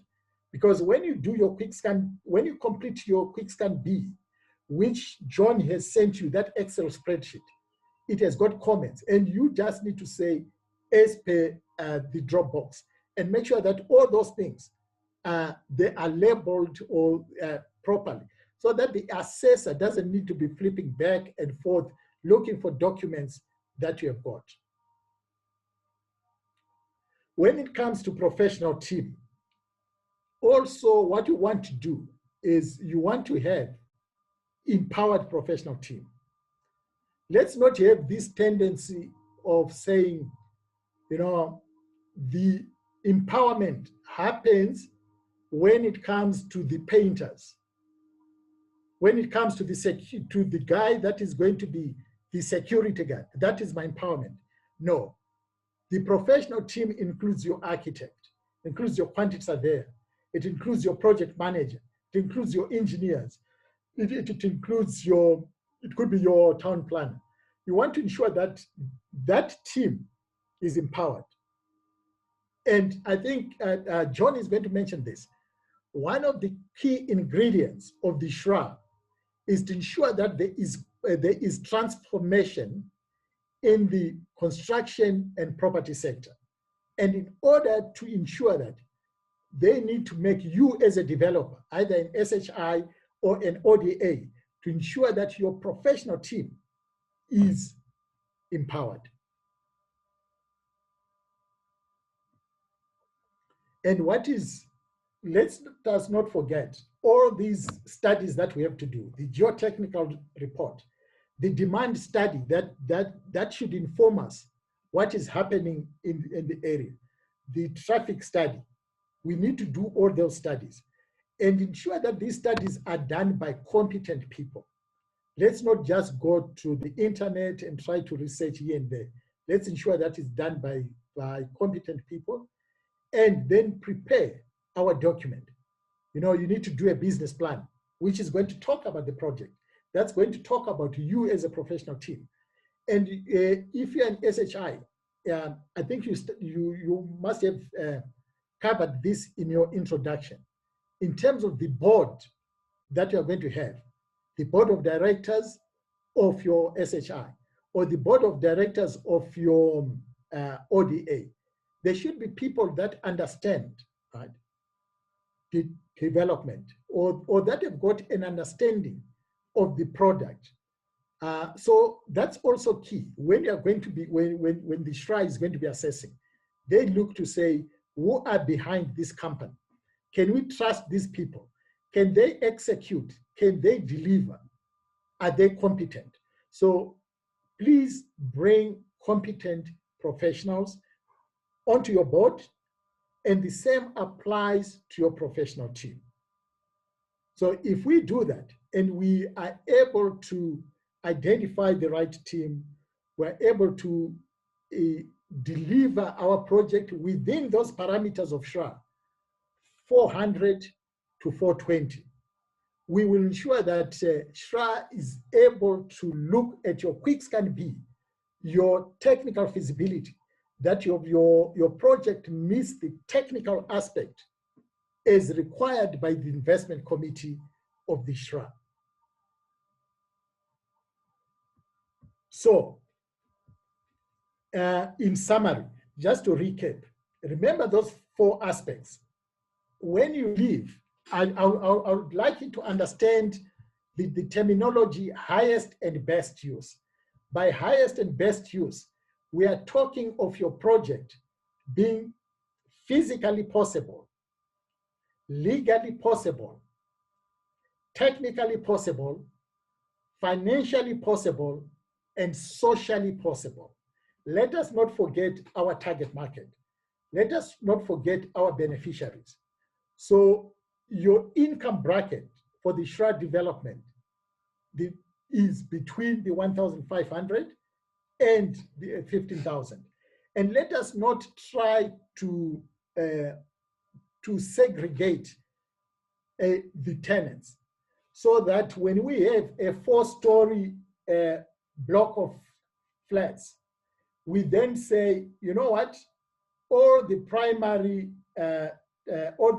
target units are going to be on the 4th floor. There's no lift, so that the people have got, they are paying less income, so they can take the, they can take these stairs. You don't want to have a problem where tenants start to boycott, tenants start to mobilize. Try to be able to design in such a way that you are also providing what I call GASH, good average small homes, to either being primary or secondary target market. And also remember those income bands, right? And I'm just going to go back to that slide of the income bands, which is very important, right? So you want to have your primary target, right, and your secondary, and these are the average rentals for your primary target market, and these are your average rentals for your secondary target market. Now you can see that the maximum amount that you can charge is 4,866 when it comes to your secondary target market. So when you do your development, remember your target market is those that earn between 1,500 to 15,000 rand per month. And we need to cater for these tenants. Your unit type, like what Francis has mentioned in that development, make sure that it conforms to those minimum standards. 30 square meters, self-contained, and ensure that it's within areas where there are amenities. And ensure that you complete that quick scan B that John has actually sent you when you want to submit your documents to the SHRA. And that all the supporting documents are actually attached. And you don't want to be going back and forth, because it's only going to delay your project. In summary, Quick Scan B talks about the technical feasibility of the project being zoned, the project being in a restructuring zone with a demand study, with a geotechnical report if it's a greenfield, with a structural engineers report if it's a brownfield, meeting the targeted beneficiaries in area that has got amenities, and you need to ensure that it's legally possible in terms of the document that you're going to be signing, your OTP. If you are going to sign land lease, ensure that the minimum term or the minimum period of your of the land lease should be at least 30 years. Don't go and sign 10-year land lease, because you are going to battle to make that project work. John? So basically, tomorrow we're going to now look at the numbers. We're going to look at how do we make this project viable in terms of the debt service cover ratio, in terms of that minimum operating cost of 1,350 per unit, the IRR of prime overdraft rate plus a risk factor of 4.5%. We want to ensure that you have got the debt funding available. And tomorrow, that's the crux of Quick Scan C. And Komotso is going to take you through step by step. How do you complete this so-called daunting spreadsheet of Quick Scan C? But what he has done is he has basically made it simpler. He made it so simple that even people who are not numbers inclined, you are going to enjoy it tomorrow. He's going to make it so simple that you're going to ask yourself to say, but what was the problem about this? And please join us tomorrow, because Quick Scan C is one of those things that the SHRA looks at. And you know, there are those green things, you know, if it doesn't work, it will show a red tick. And if you've got red, you know there's a problem. So how do you get those greens to work? That's what Kumosa is going to be talking to you about. And is going to take you through that process and ensure that when you complete your Quick Scan C, you'll be able to have the green for you to go with your project to the SHRA and be approved. And that's what we want. John, are there any questions? No, the chat line is very quiet, but I see people definitely committing to join us tomorrow when we unpack the financial viability aspect of this whole thing. So I think it's been from looking at the comments that have come in, people are saying this has been very informative, this has been enlightening, great stuff, Henry, well done, thank you. In fact, we also forgot to say a big thank you to Francis for unpacking the design issues and really amplifying some of the design issues that needs to be brought into consideration when one packages a social housing project. Colleagues, it gives me a sense that, yes. Sorry, John. Yes. Let me just, before you close, you see, I always like this. You know, when we look at Quick Scan B and Quick Scan C, we think it's insurmountable. We think it cannot be done, right? But like what I've said, this is what we go through. We look at all those technical aspects. We look at all those numbers, and we think it cannot be done. But with perseverance, with tenacity, with endurance, right, we can overcome. And this is what this gentleman is doing. Yes, it might take time. Yes, it might want you to continue, right, speaking to the relevant people. But at the end, we shall overcome. We shall be able to be successful. And this is what we want. This is what John is trying to do. He wants you to be successful. He wants you to help us. He wants you to help the government to meet these targets and be able to provide these good, average, small homes. You know, you'd want somebody, you know, an old lady who has never had a decent place to be able to say to herself, I am going home. And you have made that possibility, that impossibility becomes possible. And let us also remember what I've said. Let's, you know, that 40 by 40 syndrome, let's try to avoid that. Building these 40 square meters, 40 kilometers from place of employment, in an area that is 40% unemployed, and you spend 40% of your income on transport, and we live in an area that is 40% unemployed, and these developments are built by people with 4x4s. Let's avoid that. Let's bring decent accommodation to our people. Thanks, John. And manage it well. I saw,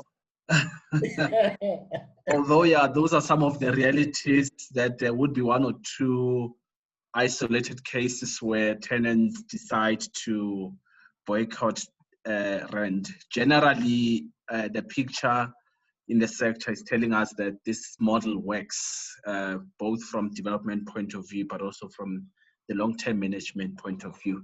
So do not shy or do not be fearful to engage in this, colleagues. In fact, just speaking about the management part of what we do as the SHRA, there is a session that we had planned. Unfortunately, we had to review the dates. We had scheduled it for December sometime, but the timing was not right. We have reviewed that, and I think we've decided to put it in February, the new year. So if you have not, and this is of interest to you, join us at that session. Just sensitize me on email that you want to be included in our property management or project management session, which is coming up next year, February. The second one also that we will still be doing, which we have not yet done this year, is around financial management. You know, once the stock is up and people are living in there, what do you as an institution, particularly as an SHI, need to have in place, and how do you balance things and make sure that you are operating sustainably? We are just advise a friend to tell a friend that this very session, the project packaging one, we will be running it again. In case someone has missed this one, we will be running it again in February as well, as the last shot in this financial year that ends next year, March. So there's still an opportunity in case there are colleagues or one or two people that you may know that perhaps would benefit best from this undertaking. I still reiterate, if you had not registered or given us your particulars, please drop those on email for me so that we can include you on the list, because going forward, this is the database that we use to communicate to any other and to send you documents that we may have committed to do. John, I told you that first page of what is required in terms of quick scan A, B, and C, a document that I said you can share with the participants, or you can send to the participants. Okay, on that note, it's just inching us close to 1, and I don't want to keep you long. I think we've done fairly well for day 1 with 1 or 2 small minor glitches, but pretty much my sense is that we did what we set out to do on day 1. Tomorrow, as Andrea said, it's an exciting one. We're taking the numbers. The excitement tomorrow. And Khomotso will be really, helping us to digest these things. I look forward to it myself. It's always one of those sessions that I wait with bated breath to participate. And John, unfortunately now, you also they need to remember that this is the session where we give the money. So if you don't come, you are not going to get the money. 270, yeah, that's where. So on that note, colleagues, this brings us to the end of today's session. Thank you for staying with us. And I saw that the numbers throughout the entire 3-4 hours have been consistent. I think 1 or 2 people getting dropped, but coming back in. That already telling me that there's a level of commitment here as well. Tomorrow, I will be coming back in terms of how do we then take it forward, because remember, we're just not doing this for academic reasons, but this must practicalize at some stage. So tomorrow I will be then saying, this is the person that's going to handhold you. This is the person that you take your query with. These are the resources that are available to assist to bring some of these things to shuffle ready, as I saw some of the comment indicating. On that note, colleagues, thank you. We shall see you first thing tomorrow morning. Again, my advice is please log on 15 minutes ahead. We'll open the meeting as early as 8:30, but if you can all try and be logging on around about 2:45 so that 9 o'clock Henry Khomotso can then shoot with the remainder of the session. Thank you. Henry, you wanted to say something? I just wanted to, John, I cannot overemphasize the importance of Quick Scan C and how Khomotso has taken time to make it become almost a walk in the park. So come and enjoy tomorrow. If you hate figures, after tomorrow's session, you are going to say, you know what, I can become an accountant.